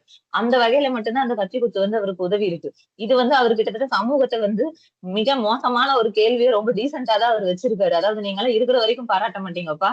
போய் சேர்ந்ததுக்கு அப்புறம் மாலை மரியாதை எல்லாம் போட்டு நினைவு தினம் கொண்டாடுவீங்கங்கிறத தான் அவர் மறைமுகமா சொல்லியிருக்காரு. அந்த மாதிரி ஒரு மனிதனினுடைய பாதுகாப்புக்கு நம்ம தான் பொறுப்புங்கிற அந்த எண்ணம் மக்களுக்கு அப்பவே இல்லைங்கிறத அவருடைய ஒரு மறைமுகமான ஒரு பொருளா புரிஞ்சுக்கிறேன் நான். உண்மைதான் அது. நம்மளே அப்படிதான் நினைப்போம். ஆப்வியஸ்லி இவருக்கு கண்டதே எழுதுவாரு. இவருக்கு நம்ம போய் பாதுகாப்பு குடுக்கணுமா? அப்படின்னு சொல்லி நம்ம நினைப்போம். ஏன் இது மாதிரியான விஷயம் முதல் விஷயம் வந்து அந்த புத்தகம் வந்து ஒரு பட்டவர்த்தனமான உண்மைய பேசக்கூடிய புத்தகம். அது வந்து படைப்பாளிக்கு ரொம்ப முக்கியமான விஷயம். அவர் தன் உடல் ரீதியா பட்ட துன்பங்கள சொல்றாரு. தன்னால தன்னுடைய உறவினர்களுக்கு நேர்ந்த துன்பங்கள சொல்றாரு. அப்புறம் தன் மனதளவில பட்ட துன்பங்கள சொல்றாரு. தனக்குள்ள வந்து நான் ஒரு அந்நிய ஆளா அவரையே அவர் பார்த்துக்கிட்டு, அவருடைய உடல்ல ஏற்பட்ட மாற்றங்கள், தோற்றத்துல ஏற்பட்ட மாற்றங்கள், வாழ்க்கையினுடைய நடைமுறையில ஏற்பட்ட மாற்றங்கள் எல்லாத்தையும் பதிவு செய்றாரு. சொல்லப்போனா இதையெல்லாம் நீங்க படிக்கிறதுக்கே நமக்கு வந்து ஒரு நிறைந்த பொறுமையும், மனபலமுமே வேணும்னு நெனைப்பேன். இவ்வளவு கஷ்டப்பட்டு இது எதுக்கு எழுதுறாரு? அப்படின்னு சொல்லி தான் நம்ம நெனைப்போம். இல்லன்னா இவங்க கைய வச்சு சும்மா இருக்க கூடாதா? ஏன் இத இவரு எழுதி இப்படி கஷ்டப்படணும்? அப்படிங்கிற நம்ம சாமானியமா யோசிப்போம். பட் அந்த இடத்துக்கு உண்மையில அவரு அத திட்டமிட்டு செய்யல. இந்த கத்தி புத்தகத்துல கூட அவர் சாத்தானிக் வெர்சன்ஸ பத்தி எழுதும் பொழுது, அவருக்கு ஒரு மெல்லிய பயம் இருக்கு. ஆரம்பத்துல. கடைசியில தான் திருப்பி அத உடைச்சு, நான் அந்த புத்தகத்த எழுதினதுக்காக வருத்தப்படல. வரலாற்றுல என்ன நேர்ந்ததோ அத நான் வருத்தப்படலன்னு சொல்றாரு. பட் அவரை அறியாம இந்த புத்தகத்திலையும் அதை பத்தி ஏதாவது பேச போக இதுவுமே சர்ச்சையாகலாம்ங்கிற ஒரு சின்ன தயக்கம் இருந்ததை என்னால உணர முடிஞ்சது. ஏன்னா அவர் விஷயங்களை அந்த வழியில தான் அவர் கன்வே பண்றாரு. அப்படி இருக்கும் பொழுது இந்த கும்பல் மனப்பான்மைங்கிறது என்னவா மாறிட்டு வருது அப்படின்னு சொன்னா, இது ஒரு எதிர் மனிதனை என்ன வேணாலும் நம்ம பண்ணலாங்கிற ஒரு உரிமை எடுத்துக்கக்கூடிய இடத்தை நோக்கி நம்ம நகர்ந்துட்டு இருக்கோம். இது கத்தி எடுத்துட்டு ஒருத்தர் குத்தணும்னு அவசியம் இல்ல. மிக சர்வ சாதாரணமாக நம்ம சோசியல் மீடியால பண்ணக்கூடிய கேரக்டர் அசாசினேஷன், கெட்ட வார்த்தைகளை பயன்படுத்தி திட்டுறது, அவங்க குடும்ப உறுப்பினர்களோட போட்டோவை போட்டு அசிங்கப்படுத்துறது, இது எல்லாமே ஒரு பெருங்குற்றம் இல்லை, நார்மல் தான் அப்படிங்கிற லெவலுக்கு நம்ம நகர்ந்துட்டு வரும் பொழுது அதனுடைய நீட்சியா தான் இந்த கொலைகளையே நான் பார்க்கிறேன். இது மதம் மட்டுமே இதுல ரூல் பண்ணுதான்னா கண்டிப்பா இல்ல. நீங்க பாத்தீங்கன்னு சொன்னா பெருமாள் முருகனோ இல்ல பாமாவோ அவங்களெல்லாம் ஜாதி ரீதியான முடக்கல்கள் அதிகமா இருக்கு. ஸோ எனி ஒரு இன்ஸ்டிடியூஷன், மதமோ ஜாதி அமைப்போ இல்ல ஒரு கலாச்சார அமைப்போ எதுவுமே ரொம்ப ஸ்ட்ராங்கா இருக்கு அப்படின்னு சொன்னீங்கன்னா, இப்ப நீங்க பாத்தீங்க அப்படின்னா ஓவியர் ஹுசைன் சரஸ்வதிய நிர்வாணமா வரைஞ்சப்ப அந்த இடத்துல கலாச்சார ரீதியா அவங்க மதம் தாண்டி அந்த இடத்துல கலாச்சார ரீதியா இருக்கக்கூடிய விஷயங்களுமே இன்ஸ்டிடியூஷன்ஸுமே அதை எதிர்த்துச்சு. நிறைய பெண்ணியவாதிகள் எப்படி நீ நிர்வாணமா வரையலாம் ஒரு பெண்ணை, கடவுளே ஆனாலும்ங்கிற மாதிரி கூட பேசினாங்க. பட் படைப்பாளியினுடைய படைப்புக்குன்னு ஒரு வெளி இருக்கு இல்லையா, அதை நம்ம கட்டுப்படுத்தணும்னா நம்ம என்ன அமைப்பு போட்டு கட்டுப்படுத்தினாலும் ஒரு கட்டத்துல அது வெளிப்படதான் செய்யும். அந்த வெளிப்பட்ட விதத்தை அதை பொறுமையா அணுகி, கேசவ சொன்ன மாதிரி பொறுமையா அணுகி அதுல இருக்கக்கூடிய சாதக பாதகங்களை நம்ம நேர்மையான முறையில விமர்சிக்கிறோமான்னா 99% இல்லை. அது மட்டும்தான் இந்த புத்தகத்துல இருந்து நம்ம தெரிஞ்சுக்கக்கூடிய ஒரு விஷயமா இருக்கு. அதர் தான் இந்த புத்தகம் அவரே சொல்றாரு, நான் இது பிளான் பண்ணல, பட் நான் விஜயநகரம்க்கு பிளான் பண்ணிட்டு இருந்தேன், பட் இது எழுதலைன்னா என்னால அதை நோக்கி நகர முடியாது, இதை நான் மனசுல இருக்கிறத இங்க கலட்டி வைக்கணும்னு நினைக்கிறேன்னு சொல்லிதான் இதை பதிவு பண்ணிருக்காரு. இந்த புத்தகத்துல இருந்து கிடைக்கிற மெசேஜ் என்ன அப்படின்னு சொன்னா, கட்டாயம் நமக்கு பெரிய தைரியமோ உத்வேகமோ இல்ல நான் இப்படிதான் புரட்சி பண்ணுவேன்லாம் இல்ல. பட் அந்த மனிதர்களுக்கு இருக்கக்கூடிய இயல்பான அந்த தன்னுடைய எண்ணத்தை நான் கட்டுப்படுத்திக்காம சொல்லுவேன் அப்படிங்கிற ஒரு சுதந்திர வெளியை தேடக்கூடிய ஒரு இயல்பால் மனிதன் ரொம்ப சுதந்திரத்தை விரும்பக்கூடியவன். அந்த ஒரு தன்மையை முதல்ல நான் புரிஞ்சுக்கிறேன். ரெண்டாவது, அனைத்து அமைப்புகளுமே அது மதமோ மதம் இல்லாத அமைப்போ எல்லாமே எப்படி தன்னுடைய இயங்கியல் அது கருத்தியலுக்கு எதிரா இருந்தா உடனே ஒரு போர் முறை அளவுக்கு போகிற அளவுக்கு அவங்க மூர்க்கமா இருக்காங்க அப்படிங்கறதையும் நம்ம புரிஞ்சுக்கலாம். சொல்ல போனா இந்த இன்ஸ்டிடியூஷன்ஸை தொடர்ந்து எதிர்த்துட்டு இருக்கிறதுமே சமுதாயத்துல ஒரு இயங்கியல் தான். அப்படி இருந்தா தான் இது நகரும். 100 பேர் ஒன்ன சரின்னு சொல்லிட்டா அது கிடையாது. 90 பேர் அதை சரின்னு சொன்னாலும் அதுல இருக்கக்கூடிய பிழைகளை சுட்டி காட்டக்கூடிய ஒரு 10 பேர் இருந்தாதான் அந்த அமைப்புமே முழுமையடையும். அதை பெருந்தன்மையா எடுத்துக்கிட்டு மதமே கூட ஆனாலும் அதனுடைய சிக்கல்களை எடுத்துக்கிட்டு நம்ம கிரிட்டிசைஸ் பண்ற பாயிண்ட் எடுத்துக்கிட்டு அதை மேம்படுத்திக்கிட்டுன்னு சொன்னா அது மனித குலத்துக்கு ஒரு உபயோகமான டூலா தான் இருக்கும். இத்தனை வருஷமா மதம் மனிதர்களை ஒரு சரடா கட்டி இத்தனை தூரம் இழுத்துட்டு வந்திருக்கு. அது மிக மிக வலிமையான அமைப்பு. தத்துவம் வர்றதுக்கு முன்னாடி, அறிவியல் வர்றதுக்கு முன்னாடி, அரசியல் வர்றதுக்கு முன்னாடி மனிதர்களுக்கு வந்த விஷயம் என்ன அப்படின்னு சொன்னா மதம் தான். சோ அந்த மதத்தை நம்ம எதிர்க்கிறது அப்படிங்கிறத விட அதுல இருக்கக்கூடிய பிரச்சனைகளை நம்ம தொடர்ந்து பேசிட்டு இருக்கணும். அடுத்து அதை ரீஃபைன் பண்ணணும் அப்படின்னு நினைக்கிறவங்களை கூட அவங்க எதிரிகளா பார்த்ததுதான் இது மாதிரியான சம்பவங்களோட வினைவு. இப்போ சல்மான் பிழைக்கிறாரு, அதனால அதனுடைய அனுபவத்தை பகிர்றாரு. இறந்து போன கௌரி லங்கேஷோ இல்ல மத்தவங்களுக்கோ பேசுறதுக்கே நம்ம வாய்ப்பு தரல. இது ஜனநாயக முறைக்கு முற்றிலும் எதிரானது. இதைத்தான் இந்த புத்தகம் மெயினா சொல்ல வருது. நம்ம குரல் வழியை எப்படியெல்லாம் நசுக்க முயற்சி பண்றோம் அப்படிங்கிறத இந்த இந்த அந்த காரணத்தினால இந்த புத்தகம் பரவலா இன்னும் நிறைய பேசப்படணும்னு நான் நினைக்கிறேன். நம்ம எல்லாரும் இதை வாசிக்கணும்னு நினைக்கிறேன். காரணம் என்னன்னு சொன்னா, எப்படி கருத்து ரீதியான சுதந்திரங்கள் முடக்கப்படும், அந்த மாதிரி சூழல் ஒவ்வொருத்தருக்கும் எப்படி அமையுங்கிறத நம்ம தெரிஞ்சுக்கலாம். அவ்வளவுதான். நன்றி.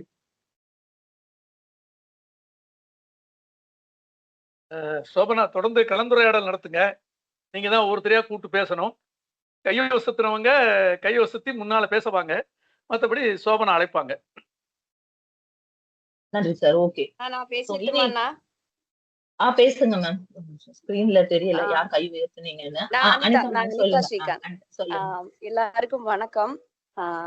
இன்னைக்கு நிகழ்வு ரொம்ப அருமையா இருந்தது. ஒருத்தர் பேசும்போது இன்னொருத்தவங்க தொகுத்து வழங்குவாங்க எப்பவுமே. அப்படி நினைச்சு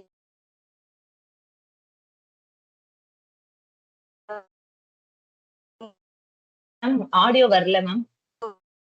பார்த்தா விமர்சனம் குத்திடுச்சு. என்ன ரொம்ப அருமையான புத்தகமா இருக்குது. உங்க 2 பேருடைய அழகா இருந்தது. உங்க 2 பேருக்கும் நன்றிகளும் வாய்ப்பு கொடுத்த எல்லாருக்கும் நன்றிகள். ஆடியோ வரலையா? நான் பேசுறது சுத்தமாவே கேட்கலையா? இல்ல, விட்டு விட்டு கேட்டது மேம்.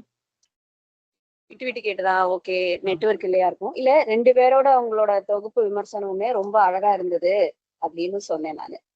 அதுக்கு நன்றி மேம். நன்றிகளும் வாழ்த்துக்களும் சொன்னேன். நன்றி. நன்றி மேம். நன்றி கோடீஸ்வரன் மேம். சார், நீங்க பேசலாம். வணக்கம், கேக்குதுங்களா மேடம்? இது சார், வணக்கம் சார். ஓகே, நான் வந்து நேத்து இந்த குரூப்ல இருந்து ஐஆர்டிடி ரீடர்ஸ் ஃபோரம்ல கலந்துக்கிட்டாங்க நிறைய பேர். அவங்க ஒரு புத்தகம் திறனாய்வு பண்ணாங்க, அந்த நதிக்கரையில் என் இதயத்தை புதையுங்கள்னு ஒரு புத்தகம். அதுல தான் ஒருத்தர் சொன்னாரு, இந்த மாதிரி நுழைப்புலம் மீட்டிங் காலையில 7:30 to 9 மணி வரைக்கும் நடக்குதுன்னு. அவர் கூட இந்த குரூப்ல இருக்காருன்னு நினைக்கிறேன். எனக்கு பேர் மறந்து போச்சு. அவர் உருவம் மட்டும் நல்லா ஞாபகம் இருக்கு. இருக்கேன். நான் தான் பேசினேன்மா. இருக்கேன். கோமதி சிங்கர் நான் தான் சொன்னேன். ஓகே. டிவி சீரியல்ல அண்ணன் கேரக்டர்லாம் நடிக்கிறதுக்கு ரொம்ப ஆப்டா இருந்தது உங்க முகம். நேத்தே சொல்லணும்னு நினைச்சேன், அதுக்கப்புறம் டைம் இல்லாம போச்சு. இது இந்த புத்தகம் அந்த இதுக்கு முன்னால சொன்னவங்க மாதிரி நீங்க 2 பேருமா பிரிச்சு பண்ணது ஒரு இன்ட்ரெஸ்டிங்கான ஸ்கிரீன் பிளே மாதிரி இருந்தது. நீங்க 2 பேருமே ரொம்ப தங்கு தடை இல்லாம இது ப்ரிப்பேர் பண்ணி பேசுறது இல்லை. இது ரொம்ப உள்ள இருந்து வந்தாதான் இந்த தங்கு தடை இல்லாம ஒரு பேச்சு வரும். இந்த புத்தகத்தை பத்தி ரொம்ப ஆழமா அனலைஸ் பண்ண ஒரு கேசவன் சாருக்கும் உங்களுக்கும் ரொம்ப நன்றி. வேற எதுவும் எனக்கு கேள்விகள் எதுவும் இல்லை. ரொம்ப நன்றி மேடம். ரொம்ப நன்றி கேசவ் சார். ரொம்ப நன்றி சார். நன்றி சார். வணக்கம், பாலகுமார் பேசுறேன். வணக்கம் சார். வணக்கம். இந்த சமீபத்துல நடந்த புத்தகம் தொடர்பான உரையாடல்கள்ல, புத்தகம் தொடர்பான பதிவுகள்ல நீங்க 2 பேரும் ஒரு பெஞ்ச் மார்க் செட் பண்ணிருக்கீங்க அப்படிங்கிற மாதிரி தான் எனக்கு தோணுச்சு. என்னன்னா ஒரு புத்தகத்தை பத்தி பேசும்போது அது அத்தியாயம் 1 இதுல இது சொல்லியிருக்காரு, அத்தியாயம் 2 அதுல இது சொல்லியிருக்காரு, அத்தியாயம் 3 இப்படி ஒரு மெக்கானிக்கல் வே ஆஃப் எக்ஸ்பிளைனிங் இருக்குல்ல, அது இல்லை. இன்னொன்னு ஏதோ ஒரு பாகத்தை மட்டும் எனக்கு பிடிச்சது மட்டும் நான் சொல்லிட்டு போறேன் அப்படிங்கிறதும் இதுல இல்லை. இல்லை நான் மொத்தமா படிச்சுட்டேன், நான் அட்டை டு அட்டை நான் சொல்லிட்டு தான் போவேன் அப்படிங்கிற அந்த ஒரு பிடிவாதமும் இதுல இல்லை. இந்த இந்த ஒரு நீரோட்டம் மாதிரி ரொம்ப அழகா போச்சு. இந்த தொடக்கத்துல இருந்து நீங்க சோபனா ஆரம்பிச்சு அதுக்கப்புறம் கேசவ் வந்தாரு.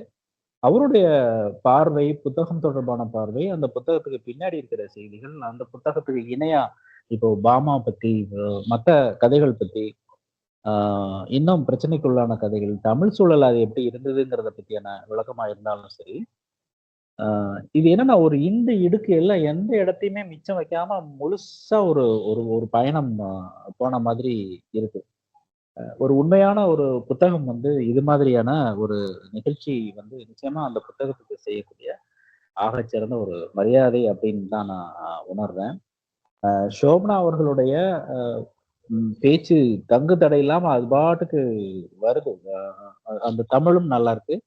நீங்க பேசக்கூடிய செய்திகளும் சரி, சல்மான் ருஷ்டியோடைய ஆரம்ப காலகட்டத்திலிருந்து இன்னை வரைக்கும் வந்திருக்கீங்க. இன்னொன்னு நிறைய இடங்கள்ல சல்மான் ருஷ்டியோடைய அவருடைய தயக்கமும் பயமும் இந்த புத்தகத்துல என்னால உணர முடிஞ்சது அப்படின்னு சொல்றீங்க இல்லையா? இந்த ரீடிங் பிட்வீன் த லைன்ஸ் மாதிரி புத்தகங்களை நிறைய இடங்கள்ல அதை நம்ம உணர முடியும். நேரடியா சொல்ல மாட்டாங்க, ஆனா நம்ம அதை உணர்வோம். அது மாதிரி நடக்கிறது ரொம்ப ரொம்ப அரிதான ஒரு நிகழ்வா தான் இருக்கும். ஒரு புத்தகங்கள் வாசிக்கிறதா இருக்கட்டும், அதை பத்தி பேசுறதா இருக்கட்டும். ரொம்ப நன்றி. ரொம்ப ரொம்ப நிறைவான ஒரு நிகழ்வு. ரொம்ப நாளைக்கு பிறகு இந்த நிகழ்ச்சிக்கு ரொம்ப தூண்களா அமைந்த சோபனா அவர்களுக்கும், கேசவராஜ் அவர்களுக்கும், கோமதி சங்கர் தோழர் மற்றும் நண்பர்கள் அனைவர்களுக்கும் நன்றி.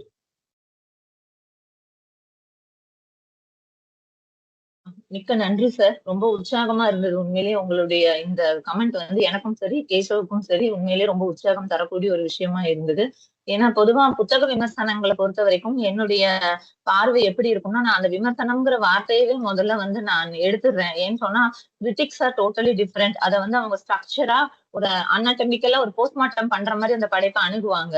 பட் நாங்கெல்லாம் வந்து கிரிட்டிக் கிடையாது. ஆக்சுவலா எங்களுடைய வாசிப்பு அனுபவம்னு தான் அதை சுருக்கமா நம்ம சொல்லிக்கணும். அப்ப வாசிப்பு அனுபவம்னு வரும்பொழுது அந்த கதையை நம்ம சொல்லாம அதுல இருந்து நம்ம என்ன உள்வாங்குறோம் ஒரு புத்தகத்துல இருந்துங்கிறத வெளிப்படுத்துறது தான் அந்த புத்தகத்துக்கு செய்யக்கூடிய ஒரு உண்மையான மரியாதையா இருக்கும்னு நான் எப்பவும் நினைப்பேன். நான் எழுதும் பொழுதும் அந்த புத்தகத்துல இருந்து நான் என்ன சாரம் எடுத்துக்கிட்டேன் அப்படிங்கறதான் எழுதுவேன். நான் கேசவுக்கும் அதையே தான் அன்னைக்கு நான் சொன்னேன். ஒரு புத்தகத்தை நம்ம ஸ்பாய்லர் பண்றதுல ஒன்றும் பெரிய சக்சஸ் கிடையாது. இந்த புத்தகத்தை வாங்கி அவங்க படிக்கணும் அப்படின்னு நம்ம நினைக்க வைக்கணும். அதுதான் வந்து உண்மையா அந்த கியூரியாசிட்டியை தூண்டுறதுதான் ஒரு திறந்த ஒரு வாசிப்பு அனுபவ பகிர்வா இருக்கும்னு. அதை நீங்க கரெக்டா வந்து எங்களுக்கு நாங்க கரெக்டா தான் பண்ணிட்டு இருக்கோங்கிறத ஒரு வாட்டி என்ஷூர் பண்ணினீங்க. மிக்க நன்றி சார். சார் கோடீஸ்வரன் சார், நீங்க கை உயர்த்தி இருக்கீங்க. மறுபடியும் ஏதாவது சொல்லணுமா சார்? உங்களுக்கு நீங்க பேசலாம் சார். இல்லங்க மேடம், நான் அப்போ உயர்த்தினதுதான் அது அப்படியே இருக்கு போல இருக்கு. சரி இல்ல சார். அப்போ பேசிட்டு ஓகே சார். கலந்துரையாடல்ல இன்னும் யாருக்கு இன்னும் ஏதாவது நான் பேசட்டுமா சோபனா? கண்டிப்பா சார். ரொம்ப அருமையான ஒரு நிகழ்ச்சியை நான் ஃபீல் பண்ணேன். அத பாலகுமார் அவருடைய வார்த்தைகள்ல சொல்லிட்டார். அதுக்கு மேல அதுல அது நல்லா இருக்குன்னு நான் சொல்றதுல ஒண்ணுமே இல்லை. பாலா அழகா அதை சொன்னாரு. கேசவராஜ் இந்த புத்தகத்தை பற்றிய ஒரு விமர்சனத்தை எழுதியிருந்தார். அதை படிச்சுட்டு நீங்க இதுல பேசினா நல்லா இருக்கும்னு நான் அவரை அழைச்சேன். எனக்கு என்னமோ அந்த நுழைப்புலத்துல வந்து புதியவர்களை கொண்டு வந்துட்டே இருக்கணும். புதிய வாசிப்பாளர்கள், புதிய திறனாய்வாளர்கள் அனுபவத்தை கேட்கணும் நாம அப்படின்னு சொல்லி கேசவராஜ் இந்த பதிவை பார்த்த உடனே நான் அவரை கூப்பிட்டேன். அவர் வந்தாரு. வந்தது மட்டும் இல்லாம அவர்கிட்ட இன்னொரு கேள்வி நான் வச்சேன். இந்த புத்தகத்தை வேறு யாரும் படிச்சிருக்காங்களா, அவங்க வந்து தொகுப்புரை செஞ்சா நல்லா இருக்கும் அப்படின்னு சொல்லும் போது சோபனா படிச்சிருக்காங்க அப்படின்னு சொன்னாரு. உடனே சோபனாட்ட கேட்க சொன்னேன். அவர் கேட்டாரு. அதுக்கப்புறம் நானும் சோபனாட்ட பேசினேன்.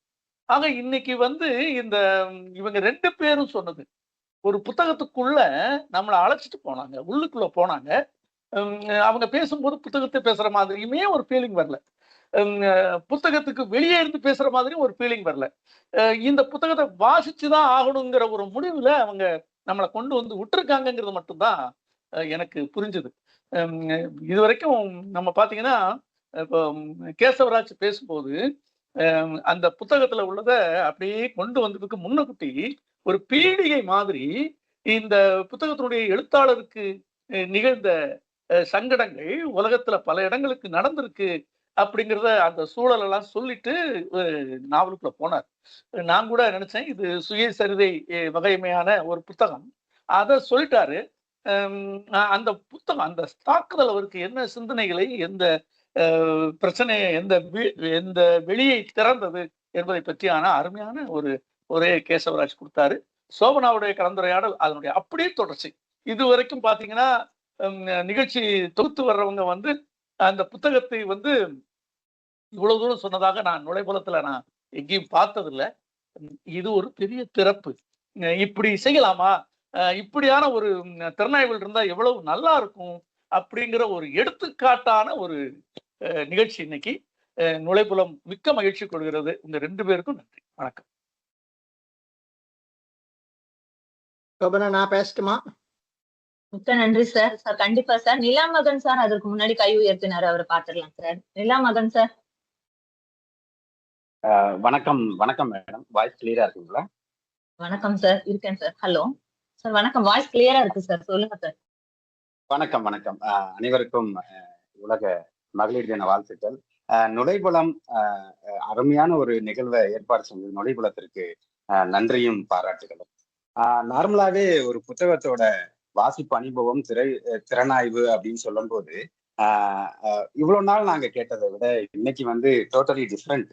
எப்படி இருந்ததுன்னா, நம்ம தொகுத்து வழங்குறவங்க வந்து ஒரு இன்ட்ரோடியூஸ் பண்ணுவாங்க, புத்தகத்தை பத்தி ஒரு சில வார்த்தைகள் பேசுவாங்க, அதுக்கப்புறம் மெயின் ஸ்பீச் யார் இருக்கோ அவங்கள்ட்ட கொடுத்துருவாங்க. அப்படி கொடுக்குற இவ்வளவு நாள் கேட்ட விதத்துல இருந்து இன்னைக்கு மாறுபட்டு அப்படியே சல்மான் ருஷ்டியோட ஸ்டோரியை ஆரம்பிச்சு கொண்டு வந்து நிறுத்தி அவருக்கு வந்து எவ்வளவு இடபாடு எல்லாம் இருந்ததுன்னு சொல்லிட்டு இந்த புத்தகத்தோட ஸ்டார்டிங் பாயிண்ட்ல கொண்டு வந்து விட்ட இடம், அந்த விட்ட இடத்துல இருந்து கேசவர் சார் வந்து ஆரம்பிச்ச இடம் அது வந்து ரொம்ப ரொம்ப அருமையா இருந்தது. எல்லாரையும் வந்து கூடவே கொண்டு வந்து கடைசி வரையும் கேட்க வைக்கிற மாதிரி ஒரு டெக்னிக் ரொம்ப அருமையா இருந்தது மேடம். கேசவன் சாருக்கும் வாழ்த்துக்கள். ரொம்ப புத்தகத்தை வாசிச்சு புத்தகத்துல இப்படிதான் இருக்கு, இதான் புத்தகத்தோட கதை அப்படின்னு சொல்றதை தாண்டி ரெண்டு பேருமே வந்து இதனால நான் என்ன உணர்ந்தேன் அப்படிங்கிற ஒரு அந்த ஃபீலிங்கை வந்து ரொம்ப யதார்த்தமா நிகழ்வால ஏற்ற மாதிரி நடக்கிற சூழலையும் வந்து சொன்ன விதம் ரொம்ப அருமையா இருந்தது. அருமையான முன்னெடுப்பு. கோமதி சங்கர் சார், நல்லு உட்பட அனைவருக்கும் அன்பு வணக்கம். ரெண்டு பேருமே ரொம்ப அருமையா தொகுத்து வழங்குனீங்க. வாழ்த்துக்கள், நன்றி. மிக்க நன்றி சார். நல்லு சார், நீங்க பேசுறீங்களா இல்ல பாலசுப்ரமணியம் சார் பேசிட்டுமா? பிரசன்னா பேசுறேன். எல்லாரும் பேசிக்கிட்டோம். பேசுறேன். பிரசன்னா சார் முன்னாடியே வந்தாரு. சோமனா, நான் பேசட்டுமா? பேசுங்க சார். அனைவருக்கும் வணக்கம். இனிய மகளிர் தின வாழ்த்துக்கள். இந்த நாளுக்கு சோபனாவை தவிர வேற யாரும் ஒருங்கிணைப்பாளரா வந்திருக்க முடியாதுங்கிற அளவுக்கு ஒரு சிறப்பான நிகழ்வு இது. கேசவராஜ் பேசினதும் சோபனா பேசினதும் ஒண்ணுக்கு ஒண்ணு காம்ப்ளிமெண்டரி ஆகி அந்த புக்கை பற்றிய ஒரு இமேஜை நான் படிக்க வேண்டாம் தவறி இருந்த ஒரு புக்கை படிக்க வைக்கிறதுக்கான முயற்சியில் அவங்க வெற்றி பெற்று விட்டார்கள் அப்படின்னு தான் சொல்லணும். ஆரம்பத்துல சோபனா பேசுறப்போ சல்மான் ருஷ்டியை பத்தி சொன்னது, அந்த மிட் நைட் சில்ட்ரன்ல இருந்து ஆரம்பிச்சது எல்லாமே ரொம்ப சிறப்பா இருந்தது. இந்த குழுல இருக்கிறவங்கல மிட் நைட் சில்ட்ரன் படிக்காதவங்க தயவு செஞ்சு அந்த புக்கை படிச்சிடுங்கன்னு நான் கேட்டுக்கிறேன். ஒரு எழுத்தாளரின் உச்சக்கட்ட புனைவு அது. எனக்கு வந்து 80களில் நான் வாசிப்பு ஆரம்பிச்ச சமயத்துல அந்த புக் எனக்கு இன்ட்ரடியூஸ் ஆச்சு. புக்கர் விருதுங்கிறதுனால அதை கொஞ்சம் வாங்கி படிக்கணும், என்னதான் படிக்கலாம்னு தோணி படிச்சேன். அதுக்கப்புறம் 2 தடவை படிச்சேன்னு வச்சுக்கோங்க. ஆனா ஒரு கற்பனை வந்து ஒரு மனுஷன் இவ்வளவு கற்பனை பண்ண முடியுமாங்கிறது அந்த சமயத்துல நமக்கு தோணுச்சு. இப்ப நிறைய பேர் அதை மீறினாங்க, அது வேற விஷயம். ஆனா ஒரு கற்பனையோட உச்சம் அப்படின்னு நம்ம அதை சொல்லலாம். அதுக்கப்புறம் நிறைய புக் அவரது படிக்கிறதுக்கான வாய்ப்பு கிடைக்கல. விஜயநகரம் பாதி படிக்க ஆரம்பிச்சேன், ஏதோ ஒரு காரணமாக கம்ப்ளீட் பண்ண முடியல. ஆனா அதுல நான் வியந்த விஷயம் வந்து ஆர் சிவகுமாரோட டிரான்ஸ்லேஷன் ரொம்ப நல்லா இருந்துச்சு. அந்த புக் கவித்துவமா அவர் டிரான்ஸ்லேட் பண்ணியிருந்தாரு. அவரே தான் இந்த புக்கு டிரான்ஸ்லேட் பண்ணியிருக்காருங்கிறது இந்த புக்கை படிக்கலாங்கிறத என்னை நோக்கி தள்ளிச்சு. இருந்தாலும் ஒரு சுயசரிதை வடிவமான ஒருத்தன் கஷ்டப்படக்கூடிய ஒரு புக்கை ஹாஸ்பிட்டல்ல இருந்து தான் தப்பிச்சு வந்ததை வந்து படிக்கணுமான்னு நான் அவாய்டு பண்ணிட்டு இருந்தேன். ஆனா இன்னைக்கு கேசவராஜ் பேசின பிறகும் சோபனா பேசின பிறகும் எனக்கு இது வந்து வேறு நினைவுகளை தூண்டிச்சு. சுஜாதா வந்து காகித செங்கல்கள்னு ஒரு புக் எழுதியிருப்பாரு. உறவுகளை பத்தியே தான் வரும், ஹாஸ்பிட்டல் நிகழ்ச்சி தான் வரும். அப்ப அது போல இந்த புக்கும் ஹாஸ்பிட்டல் நிகழ்ச்சிகளை சொல்லுது. அந்த மாதிரி நிகழ்வுகளை சுயசரிதையா சொல்லாம ஒரு கதையா சொல்றது இன்னும் சிறப்பானது அப்படிங்கிறது நமக்கு தெரியுது. அதே போல சோபனா சொன்ன அந்த கம்பேரிசன்ஸ், இந்தியாவில வந்து தாக்கப்பட்டு கொலையுண்டவர்கள் திருப்பி பேச முடியல, அவங்களுக்கு ஏன் அந்த மாதிரி ஒரு சூழ்நிலை வந்துச்சு, என்னாச்சு நமக்கு தான் தெரியுமே தவிர அவங்களோட வியூ நமக்கு தெரியல. ஆனா அதுல வந்து சல்மான் ருஷ்டி தப்பிச்சதுனால அவரோட எண்ண ஓட்டங்களை இந்த புக்கு சொல்லுது அப்படிங்கிறது ஒரு பிளஸ் பாயிண்டா நினைக்கிறேன். நான் இந்த புத்தகத்தை படிக்க வைக்க என்னை தள்ளியதற்கு இருவருக்கும் நன்றி. 2 பேரும் நல்லா பேசினாங்க. இந்த நிகழ்வு உண்மையாவே வித்தியாசமா நிகழ்வா இருந்துச்சு. நாம ஒன்றிணைப்பாளர் அப்படின்னு சொல்லிட்டு ஒருத்தர் இன்ட்ரடியூஸ் பண்ணிட்டு அதுல அவங்க பேசுறப்ப நடுவுல நம்ம கருத்துக்களை சொல்லிட்டு போவோம். ஆனா ஆரம்பத்திலும் சரி முடிவிலும் சரி 2 பேரும் சேர்ந்து ஒரு புத்தகத்தை முதலே பேசி வச்சுட்டு பண்ணியிருக்காங்கிறது மிகச் சிறப்பான விஷயம். வாழ்த்துக்கள் 2 பேத்துக்கும். நன்றி. ரொம்ப நன்றி சார். ரொம்ப உற்சாகமா இருந்தது நீங்க சொன்ன வார்த்தைகள். மிக்க நன்றி. நல்லு சார்.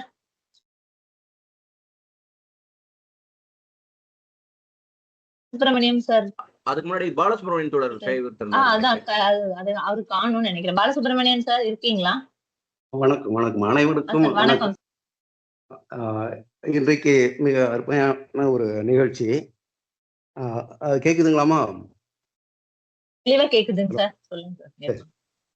உண்மையிலேயே புரட்சிகரமான கருத்துக்களை சொல்லக்கூடிய படைப்பாளிகள் எல்லோருக்கும் நிகழக்கூடிய ஒரு துரதிர்ஷ்டமான ஒரு ஆபத்து எப்போதுமே நிகழ்ந்துகிட்டு தான் இருக்கு. அது சல்மான் ருஷ்டிக்கும் நிகழ்ந்திருக்கு.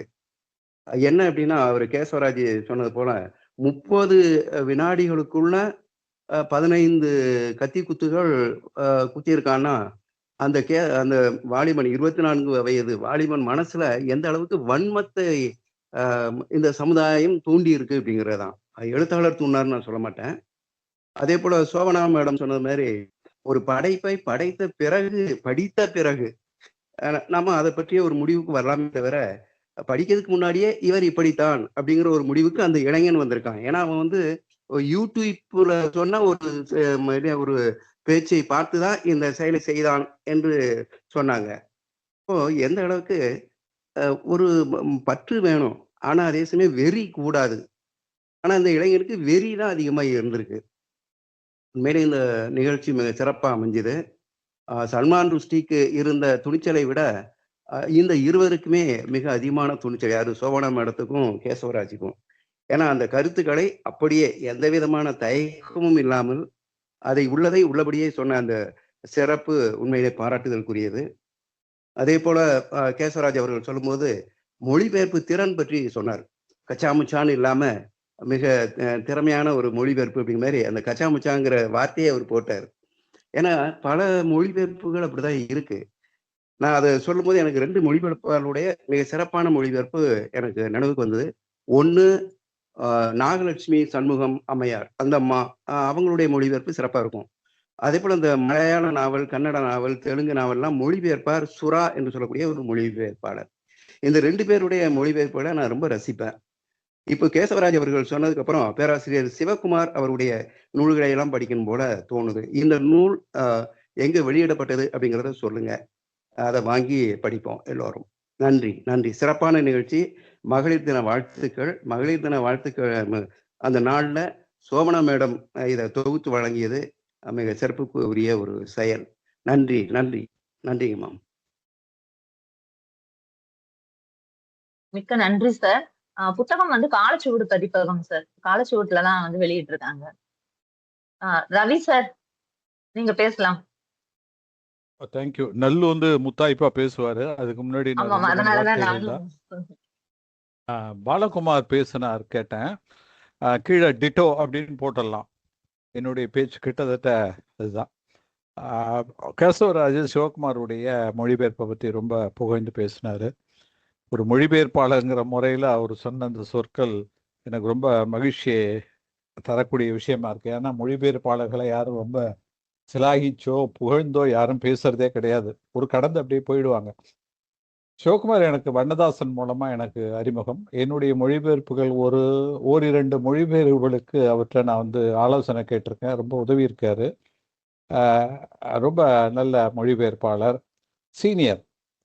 அது அவரை பற்றி இந்த இடத்துல பேசப்பட்டது வந்து எனக்கு ரொம்ப மகிழ்ச்சியை தரக்கூடிய ஒரு விஷயமாக இருந்தது.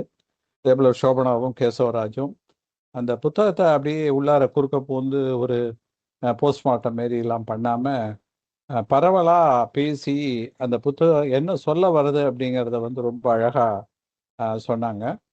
சந்தோஷமாக இருந்தது. நானும் படிக்கணும். அதுவும் மிட் நைட் சில்ட்ரன் ரொம்ப நாளாக நான் யோசனை பண்ணிக்கிட்டே இருக்கேன், படிக்கணும் அப்படின்னு. முடியாமல் காலம் கடந்துக்கிட்டே போகிறது. நான் என்னுடைய பணிகள் ரொம்ப சீரியஸாக இருக்கிறதுனால புத்தகங்கள் பக்கம் கொஞ்சம் கவனத்தை திருப்புறது வந்து ரொம்ப குறைவாகவே இருக்காது. எனக்கு ஒரு கில்ட்டியாக தான் இருந்தாலும் அதை தவிர்க்கணும் அப்படின்னு பார்க்குறேன், முயற்சி பண்ணுறேன். வாழ்த்துக்கள். நம்ம இந்த நுழைவாளத்திலே இன்னொரு கூட்டத்தில் ஆனைமலைன்னு நினைக்கிறேன். ஆனைமலையா இன்னொரு புத்தகமும் ஒரு 2 பெண் தோழியர்கள் வந்து மாறி மாறி அந்த புத்தகத்தை அறிமுகப்படுத்தி பேசினாங்க. ரொம்ப நல்லா இருந்தது. அப்படி இல்லாமல் நீங்கள் 2 பேரும் முன்னாடியே பேசி வச்சுக்கிட்டு, நான் எந்த ஏரியாவை பேசுகிறேன், நீங்கள் எந்த ஏரியாவை பேசுகிறேன்னு சொல்லி பேசி வச்சுக்கிட்டு அந்த விஷயத்தை அறிமுகப்படுத்தியதும், இது ஏதோ ஒரு எழுத்தாளன் எழுத்து படைப்புலகம் சார்ந்த ஒரு விஷயத்துல ஏற்பட்ட எதிர்ப்புணர்வு, அதனால் ஏற்பட்ட ஒரு தாக்குதல் அப்படிங்கிறத பற்றி இல்லாமல் பொதுவாக ஒரு சுதந்திரமாக கருத்து தெரிவித்தல் அப்படிங்கிறதுக்கு எதிரான ஒரு எப்படி நிலைப்பாடு இன்னைக்கு உலக அளவில் வந்து விரிவடைஞ்சிக்கிட்டு இருக்கு, எவ்வளோ மோசமாக இருக்குது அப்படிங்கிறத கேசவராய், கௌரி லங்கேஷ் கொலை வரைக்கும் அந்த விஷயங்களை சொல்லி ரொம்ப அழகாக பேசினார். சந்தோஷமா இருந்தது. அதை எதிர்த்து போராட வேண்டியது, அதை எதிர்த்து கருத்து தெரிவிக்க வேண்டியது, அதற்கு எதிரான நிலைப்பாடுகளை அணிதிரட்டலை நம்ம இன்னும் அதிகமா நம்முடைய வாசிப்பு உலகத்திலையும் வாசிப்பாளர்கள் மத்தியிலும் கொண்டு போகணும் அப்படிங்கிறது தான் என்னுடைய விருப்பமா இந்த நேரத்தில் நான் தெரிவித்துக் கொள்ள ஆசைப்படுகிறேன். நன்றி, வாழ்த்துக்கள். மிக்க நன்றி சார். நல்ல வணக்கம் சார். சோபனா, நான் பேசிட்டோம். மேம் பேசுங்க மேம். என் ஸ்கிரீன்ல கை இங்க தெரியல. சாரி சொல்லுங்க மேம். இல்ல, நான் வீடியோ ஆன் பண்ணல, அப்படியே பேசிடுறேன். அனைவருக்கும் வணக்கம், அனைவருக்கும் மகளிர் தின வாழ்த்துக்கள். சோபனாவோட இங்க நுழைபுலத்துல வராங்கன்னொடனே ரொம்ப சந்தோஷமா இருந்துச்சு. 2 பேரை பார்த்தோன்னே, கேசவராஜையும். அதே போல எப்படியும் வித்தியாசமா பண்ணுவீங்கன்னு நினைச்சு ரொம்ப நல்லாவும் இருந்தது. அந்த தொகுப்புரை நீங்க முதல்ல ஆரம்பிச்சு வச்சதும் அவர் தொடர்ந்ததும். இந்த புத்தகம்லாம் நான் ஏன்னா மொழிபெயர்ப்பு புத்தகங்களை தேடி படித்தாலும் சல்மான் ருஷ்டியோடது எதுவும் படித்தது இல்லை. ரொம்ப நல்லா நீங்க எடுத்துட்டு போன விதம் நல்லா இருந்தது. அவரை பற்றிய குறிப்புகளும், கேசவராஜ் இப்போ யார் யாரெல்லாம் எந்த எழுத்தாளர்கள்லாம் பாதிக்கப்பட்டிருக்காங்க இந்த மாதிரின்றத சொன்னதெல்லாம், ஏன்னா புத்தகத்தை தாண்டிய பல விஷயங்களை நீங்களும் பகிர்ந்துக்கிட்டீங்க. அதுவும் நிறைய தகவல்களை தெரிஞ்சுக்க முடிஞ்சது. எனக்கு ஒரு புத்தகத்தை ஞாபகம் பண்ணுச்சு. நிலவை எத்தனை நாட்களுக்கு கூண்டில் ஏற்ற முடியும்னு இவரோட ஒரு புத்தகம், யார் எழுதுன்னு மறந்துட்டேன், ஈப்பா சிந்தன் மொழிபெயர்ப்புல இருந்தது. அதுதான் யார் எழுதுனது சோபனா? சுசித்ராவினுடைய புக்கு. சுசித்ரா விஜயன் அவங்க பேரு. மொழிபெயர்ப்பு சிந்தன் பண்ணியிருந்தாரு. எதிர் வெளியீடு மேடம் அந்த புக். தேங்க்யூ சோபனா. அதை பத்தி நாங்க அந்த கள்ளக்குறிச்சி நிகழ்வுல பேசணும். ஆனா அதை பத்தி பேசுறதுக்கே நான் பயந்தேன். ஏன்னா அந்த நூலை படிச்ச பிறகு அதாவது எழுதினவங்களுக்கு எவ்வளோ அச்சுறுத்தல்கள் வருது, அதை வெளியே படிச்சு இந்த மாதிரி கருத்துக்களை பகிர்ந்தா கூட ஒரு அச்சுறுத்தல்கள் வருமோ அப்படின்ற மாதிரி ஒரு பய உணர்வு தான் எனக்கு அந்த புத்தகத்தை படிக்கும்போது மனசுல வந்தது. ஏன்னா ஒரு மதத்தை எதிர்த்தாலோ ஒரு அரசியல் இதுல எதிர்த்தாலோ எப்படிப்பட்ட பின்விளைவுகள்லாம் ஏற்படும்ன்றதை இப்போ நம்ம தொடர்ந்து பார்த்துட்டே வரோம். அதை கேசவராஜும் சொல்லிட்டே வந்தார். எந்த ஒரு சமூகத்தையும் சமூகத்திலையும் எந்த மாதிரியான அவங்க வளர்ந்த பின்புலம், இப்போ ஒருத்தர் குறிப்பிட்டார் இல்லையா, நான் எழுத்தாளரை குறை சொல்ல மாட்டேன், சமூகத்தை தான் சொல்லணும் அப்படின்ட்டு. ஏன்னா சமூகம் அப்படிதான் அவங்க இளைஞர்கள் மனசுல சில கருத்துக்களை பதிய வச்சிடுறாங்க. அதுதான் அவங்களை இந்த மாதிரிலாம் மாத்துது. அப்போ நிறைய நம்ம எவ்வளோ பேச வேண்டியிருக்கு. இந்த அச்சுறுத்தல்கள் தொடர்ந்துட்டு தான் இருக்கு அப்படின்றத நம்ம தொடர்ந்து படிச்சுட்டு தான் இருக்கோம். ஏன்னா இவ்வளவு கல்வியில முன்னேறின காலகட்டத்திலையும் இப்போ படித்த மாணவர்கள் கிட்ட கூட இப்போ சமூகத்துல நம்ம நிறைய இந்த ரீல்ஸ்லயோ எதுலயோ பார்க்கும்போது பார்த்தோம்னா ஒரு எப்படி இதுக்கெல்லாம் போய் இவங்க அடிமையா இருக்கிறாங்க, காலேஜ் வரைக்கும் படிச்சிருக்காங்க, இந்த பசங்க பிள்ளைங்க போய் எப்படி பேசுறாங்க இப்படி அப்படின்ற மாதிரிலாம் இப்போ காலகட்டத்திலயும் நம்ம யோசிக்க வேண்டிய விஷயமா இருக்கு. இந்த நாவல் படிக்கணும். இதே போலதான் நிறைய பேர்கிட்ட நம்ம இது சம்பந்தமா ஏதாவது இந்த அரசியலையும் சரி இல்ல மத ரீதியாகவும் சரி எப்படி நம்மளோட புரிதல்களை மேம்படுத்தணும்ன்றத இளைஞர்கள் கிட்ட, அதாவது குறிப்பா மாணவ பருவத்தில இருந்தே நம்ம கலந்துரையாடணும்ன்றதுதான் கடைசியில என்னோட புரிதல். ரொம்ப நல்லா இருந்தது நிகழ்வு. நன்றி ஷோபனா. நன்றிங்க சார். மிக்க நன்றி மேம்.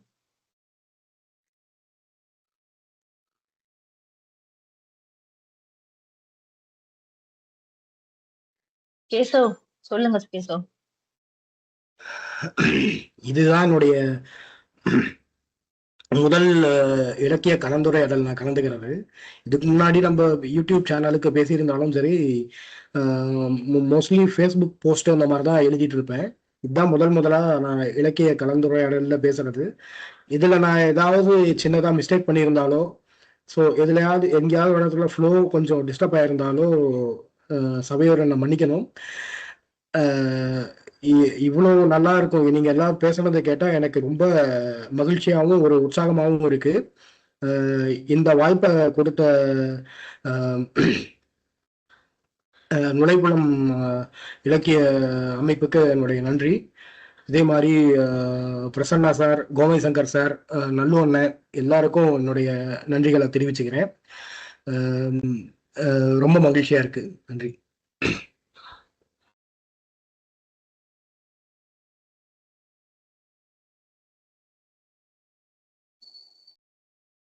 மேடம் நான் பேசலாமா? கோட்டீஸ்வரன்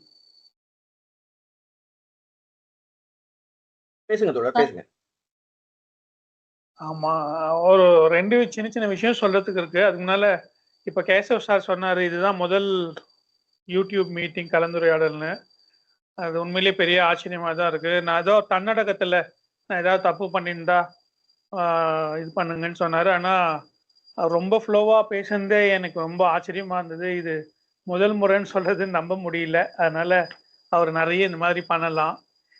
நான் 2 விஷயம் யோசிச்சது பேசும்போது, அந்த பையன் யூடியூப் வீடியோ பார்த்து இந்த மாதிரி ஒரு முயற்சியில ஈடுபட்டு அவரை அத்தனை குத்துனா கத்தியில அப்படின்னு சொல்றாங்க. அது என்னமோ அவன் மாட்டிக்கிட்டா சொல்றதுக்காக ஒரு சாக்கு சொல்லணுன்றதுக்காக அதையும் அவனுக்கு சொல்லி கொடுக்கப்பட்டதை தான் இருக்கணும்னு எனக்கு. ஏன்னா இந்த வயசுல அவனால ஒரு மதத்தை பத்தி ஒரு தீவிரமா படிச்சோ இல்லை இதுவோ தெரிஞ்சிருக்க முடியாது. யாரோ அவனுக்கு மூளை செலவை தான் பண்ணியிருக்கணும். மாட்டிக்கிட்டா இந்த மாதிரி சொல்லி கொடுத்துருக்கணும். ஏன்னா நான் சினிமா சம்பந்தப்பட்டவன்றதுனால ஒரு சினிமா டைலாக்கா சொல்றேன். 6ன்ற படம் சூர்யா நடிச்சதுல ஒரு டைலாக் வரும். அது ஒரு அந்த உதாரணம் சொல்றேன்னு யாரும் தப்பா எடுத்துக்காதீங்க. அது ஒரு குவார்டர் பாட்டில உடைச்சு குடிச்சிட்டு இந்த போதை ஏறி தெளிகிற அந்த கேப்ல தான் வெட்டணும் ஒருத்தனன்னு சொல்லுவாரு. அந்த மாதிரி ஒரு போதை இருக்கிறவங்க தான் இந்த மாதிரி ஒரு ஆக்ரோஷமான வேலைகளை பண்ண முடியும்னு எனக்கு தோணுது. அதனால அவன் யூடியூப் பார்த்து தான் இல்லை, யாரோ இந்த மாதிரி மூளை செலவு செய்கிறாங்க, இப்பவும் செஞ்சுட்டு தான் இருக்காங்க, இதுக்கப்புறமும் செய்வாங்க. அது நம்ம இளைஞர்கள் தன்னம்பிக்கையோட படித்து வாழ்க்கையில் முன்னுக்கு வர்றதை பற்றி யோசிக்காமல் இப்படி இருந்தாங்கன்னா இது காலம்புறா நடந்து தான் இருக்கும் அப்படின்னு ஒரு பயம் வந்துட்டே இருக்கும் எனக்கு.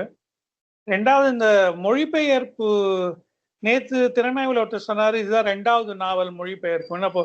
இப்போ இந்த ஏஐ தொழில்நுட்பம் வந்ததுக்கு அப்புறம் நிறைய மொழிபெயர்ப்பு பண்ணுறதுக்கு சாத்தியக்கூறுகள் நிறைய இருக்கு. நீங்கெல்லாம் படிச்சு இந்த புத்தகத்தை தமிழ்ல மொழிபெயர்ப்பு பண்ணா நல்லா இருக்குமேன்னு ஒரு லிஸ்ட் மாதிரி போட்டிங்கன்னா அதை கூட மற்ற யாராவது முன் மொழிபெயர்த்து தமிழுக்கு இன்னும் கொஞ்சம் புத்தகங்கள் கிடைக்கிறதுக்கு வாய்ப்பு இருக்கு. இது சொல்லலான்னு தான் வந்தேன். நன்றி மேடம். நன்றி சார். மனோகரி மேடம், நீங்க பேசலாம் மேடம். அனைவருக்கும் இனிய காலை வணக்கம். தோழர் ரொம்ப அருமையா முதல்னு சொன்னாரு, ஆச்சரியமா இருக்கு. உண்மையிலேயே மிகவும் தெளிவா அந்த கருத்துக்களை எல்லாம் பகிர்ந்துகிட்டது ரொம்ப சந்தோஷமா இருந்தது. நிறைய விஷயங்கள் கேட்கறதுக்கு வாய்ப்பா அமைஞ்சது. மீடியா இந்த யூடியூப் எல்லாம் கூட அது வழியா வர தகவல்களை கிராமத்துல இருக்கிற பாமர மக்கள் எல்லாம் கூட நம்புற மாதிரியே தான் இருக்கு. அத வேறு கோணத்துல அவங்க அத ஒரு புரிதலோட பார்க்கணும், அதுதான் உண்மைன்ற மாதிரி எடுத்துக்கிறாங்க வர்ற விஷயங்களை. அது எவ்வளவு மனிதர்களை ஒரு கொடூரமானவர்களா ஆக்குது அப்படின்னு சொல்லி அந்த அந்த இளைஞன் பண்ணதுல இருந்து புரியுது. சல்மான் ருஷ்டியோட ஒரு குழந்தைகளுக்கான பாட புத்தகத்திலேயே ஒரு பாடம் வந்திருக்குதுன்னு தான் நினைக்கிறேன். நான் தேடி பார்த்தேன், எனக்கு அது கிடைக்கவே இல்லை. ஆனா நான் படிச்சிருக்கேன் அவரை பத்தி. மேம் நீங்களும் ரொம்ப அழகா பகிர்ந்துகிட்டீங்க உங்களோட கருத்துக்களை. ரொம்ப சந்தோஷம். அண்ணா கிட்ட நான் ப்ளீஸ் பண்ணி கேட்டுக்கிறேன், நேத்தையோட ஈவினிங் நடந்தது கேட்க முடியல. அது நம்ம குழுவிலேயே பகிர்ந்துக்குன்னா இணைய வழியில அப்புறமா கேட்டுக்கலாம். நேத்து ஈவினிங் நடந்தது பிரசன்னா அண்ணா பகிர்ந்துக்கிட்டாங்க. அந்த நிகழ்ச்சி யூடியூப்ல வந்திருக்கு. அது வந்துருச்சு. அந்த நிகழ்ச்சி கிடைக்குது, அனுப்பலாம். ஓகே, சரிங்க. ஆனாலுமே இந்த மதம் மதத்தினுடைய விழிப்புணர்வை எடுத்து சொல்றவங்களை இந்த மாதிரி பண்றதுன்றது எவ்வளவு கொடுமையா இருக்கு. உலகம் அந்த காலத்துல இருந்து இப்ப வரைக்கும் மாறி இருக்கா அப்படின்னா, உலக நாடுகள்ல நடக்கிறத பார்க்கும்போது மாற மாட்டேன்றாங்கன்றது பெரிய வேதனையா இருக்கு. கண்டிப்பா இது மாறணும். அண்ணா சொன்ன மிட்நைட் சில்ட்ரன் நானும் பார்த்தேன், படிக்கிறேன், கண்டிப்பா வாங்குறேன். இந்த புத்தகமும் வாங்கணும்னு நினைக்கிறேன். நன்றி அனைவருக்கும்.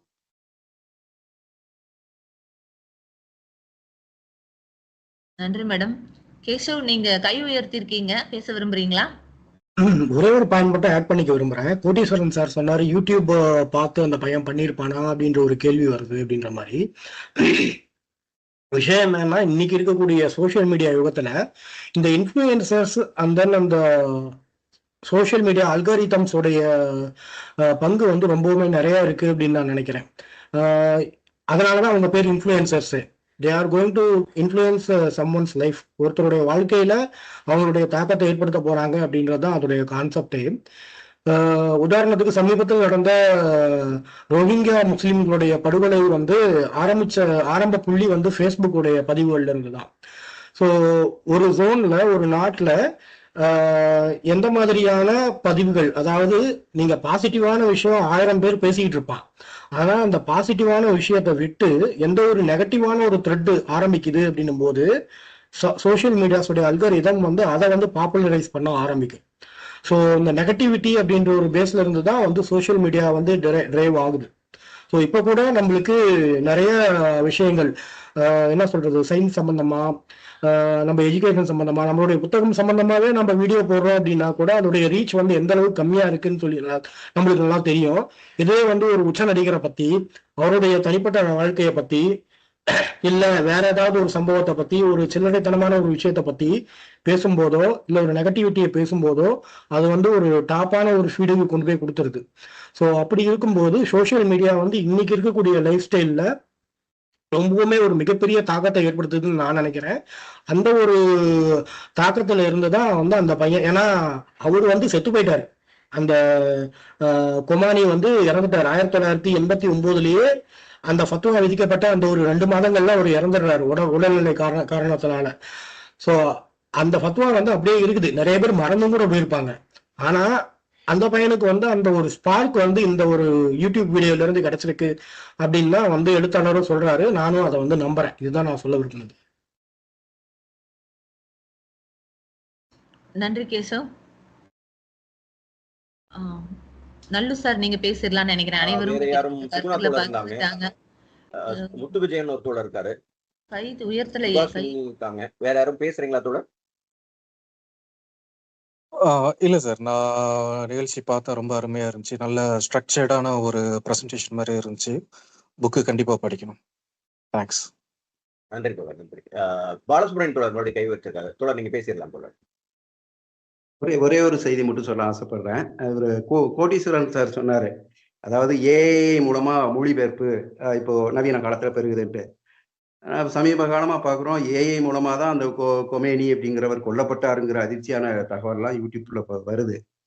இப்போ அந்த ஏஐ மூலமா வரக்கூடிய மொழிபெயர்ப்பு அப்படிங்கிறது ஒரு எந்திரத்தனமா தான் இருக்குமே தவிர, இப்போ பேராசிரியர் சிவகுமார் அவர்களை போல உள்ள அந்த மொழிபெயர்ப்பாளர்கள் அந்த கதையை படித்து உள்வாங்கி எப்படி சொன்னால், எப்படி மொழிபெயர்த்து கொடுத்தால் அது ஏற்புடையதாக இருக்கும் அப்படிங்கிறது அது இவர்களை போன்ற அந்த நல்ல மனங்களால் தான் முடியும். ஏஐ போன்ற அந்த தொழில்நுட்பங்கள், நான் கூட சில இதை அந்த கூகுள்ல போட்டு டிரான்ஸ்லேஷன் பண்ணி பார்த்தேன். என்னுடைய கவிதைகளை அபத்தமா வந்தது அவ்வளவு. ஏன்னா அது அது அது சரியான ஒரு மொழிபெயர்ப்பாகவே இல்லை. அப்போ மனிதர்கள், பேராசிரியர் போன்ற அந்த மனிதர்கள் படித்து உள்வாங்கி அதை எந்த சொற்களால் எப்படி சிறப்பாக சொல்ல முடியுமோ அப்படி சொன்னால் மட்டும்தான் அந்த மொழிபெயர்ப்புக்கு கேசவராஜ் சார் சொன்ன மாதிரி ஒரு சிறப்பான தன்மையா இருக்குமே தவிர, ஏஐ தொழில்நுட்பம் அதெல்லாம் இப்ப நவீனத்துல நம்ம பேசுறோம், ஆனா அது நடைமுறைக்கு அது ஒவ்வாது அப்படிங்கிறது என்னுடைய கருத்து. இன்னொன்னு யூடியூப் பார்த்தா அந்த இளைஞன் கட்டாயம் பண்ணியிருப்பேன். அவர் கேசவராஜ் சார் திரும்பவும் சொன்ன மாதிரி மூளை கலவை. இன்னைக்கு பல யூடியூப்புகள்ல பல நடிகர்கள் நடிகைகளை பற்றி வானளவை, நான் அந்த வான்கிறத கொஞ்சம் அழுத்தி சொல்றேன், வானளவை சொல்றாரு ஒருத்தர். ஆனா அவர் குடும்பத்துல நடந்த நிகழ்வு எதுவுமே அவர் சொல்ல மாட்டாரு. ஆனா அடுத்த குடும்பத்துல புகுந்து அங்க உள்ள சில செய்திகள்லாம் ஆராய்ச்சி பண்ணி சொல்லக்கூடிய அந்த செய்திகள், அது நல்ல செய்திகளா இருந்தா கூட பரவாயில்ல. இப்போ இந்த இளைஞன் 24 வயது இளைஞனுக்கு கூட இப்படித்தான் மூளை சலவை செய்து தவறான ஒரு பாதைக்கு தூண்டியிருப்பார்கள் அப்படிங்கிறதான் உண்மை. அப்படிதான் போகுது. அதனால அந்த ஏஐ மொழிபெயர்ப்பு அதுவும் கூட சரியா வராதுங்கிறது என்னுடைய கருத்து. வாய்ப்புக்கு நன்றி அம்மா. நன்றி சார். ஐயா, நான் கோட்டீஸ்வரன். நான் இதுல ஒரு விஷயம் மட்டும் சொல்றேன், சின்னதா சொல்லலாமா? நான் வந்து ஒரு 10 வருஷம் சன் டிவியில வந்த ஒரு காமெடி ஷோ வந்து டைரக்ட் பண்ணி நடிச்சிருக்கேன். ஒரு பெஸ்ட் காமெடி ஸ்கிரிப்ட் ரைட்டர் எழுதி கொடுக்குற ஸ்கிரிப்ட் வந்து 30% தான் இருக்கும். மீதி 70% வந்து நாங்கள் ஸ்பாட்ல அதை இம்ப்ரூவைஸ் பண்ணுவோம். பொதுவாகவே அப்படிதான் நடக்கும். ஏஐல நம்ம கொடுத்த ஒரு பேஸ் ஸ்கெலிட்டன் ரெடி ஆயிடுச்சுன்னா, இப்போ சிவகுமார் சாரு இப்போ ஒரு 700 பக்க நாவலை வந்து உட்காந்து எழுதணும்னா அதுல ஒரு சின்ன ஆரம்பிக்கிறதுக்கான சிவகுமார் சாருங்க இல்லை, பொதுவாகவே வந்து ஒரு சோம்பேறித்தனம் வரலாம், இல்லை அப்புறம் பண்ணலான்னு தள்ளி போடலாம். ஏஐ ஒரு பேஸ் ஸ்கெலிட்டன் ரெடி பண்ணி கொடுத்துருச்சுன்னா அதுக்கப்புறம் இவங்க அதை வந்து எங்கெங்கெல்லாம் அபத்தமா இருக்கோ அதெல்லாம் ஃபைன் டியூன் பண்ணி கரெக்ட் பண்ணி எழுதலாம். ஆக ஃபைனல் ஸ்கிரிப்ட் ஃபைனல் புக்கு ஏஐலேருந்து அப்படியே நம்ம பிரிண்ட் அவுட் எடுத்து கொடுக்க போறது இல்லை. ஒரு பேசிக் ஸ்கெலிட்டன் ரெடி பண்ணிட்டோம்னா அதை அதுக்கப்புறம் நம்ம இம்ப்ரூவைஸ் பண்ணலாம், இல்லை எப்படி ஒரிஜினலுக்கு இருக்கோ அப்படி மேட்ச் பண்ண ட்ரை பண்ணலாம். அதுதான் சொல்ல வந்தேன் நான். நன்றி ஐயா.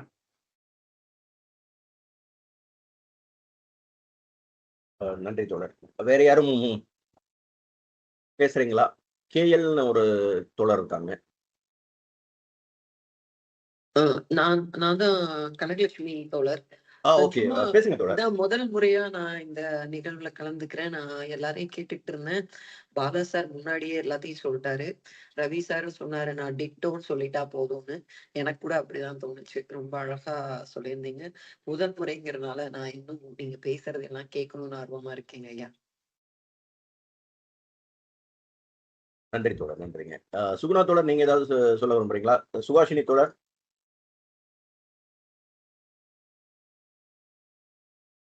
ஓகே, நான் பேசிடுறேன்.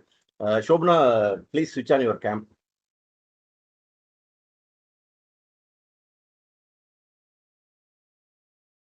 ஓகே, ஒரு முகம் பார்த்து பேசுற ஒரு அனுபவம் கிடைக்குங்கிறதுனால உங்க கேமராவை ஆன் பண்ண சொன்னேன்.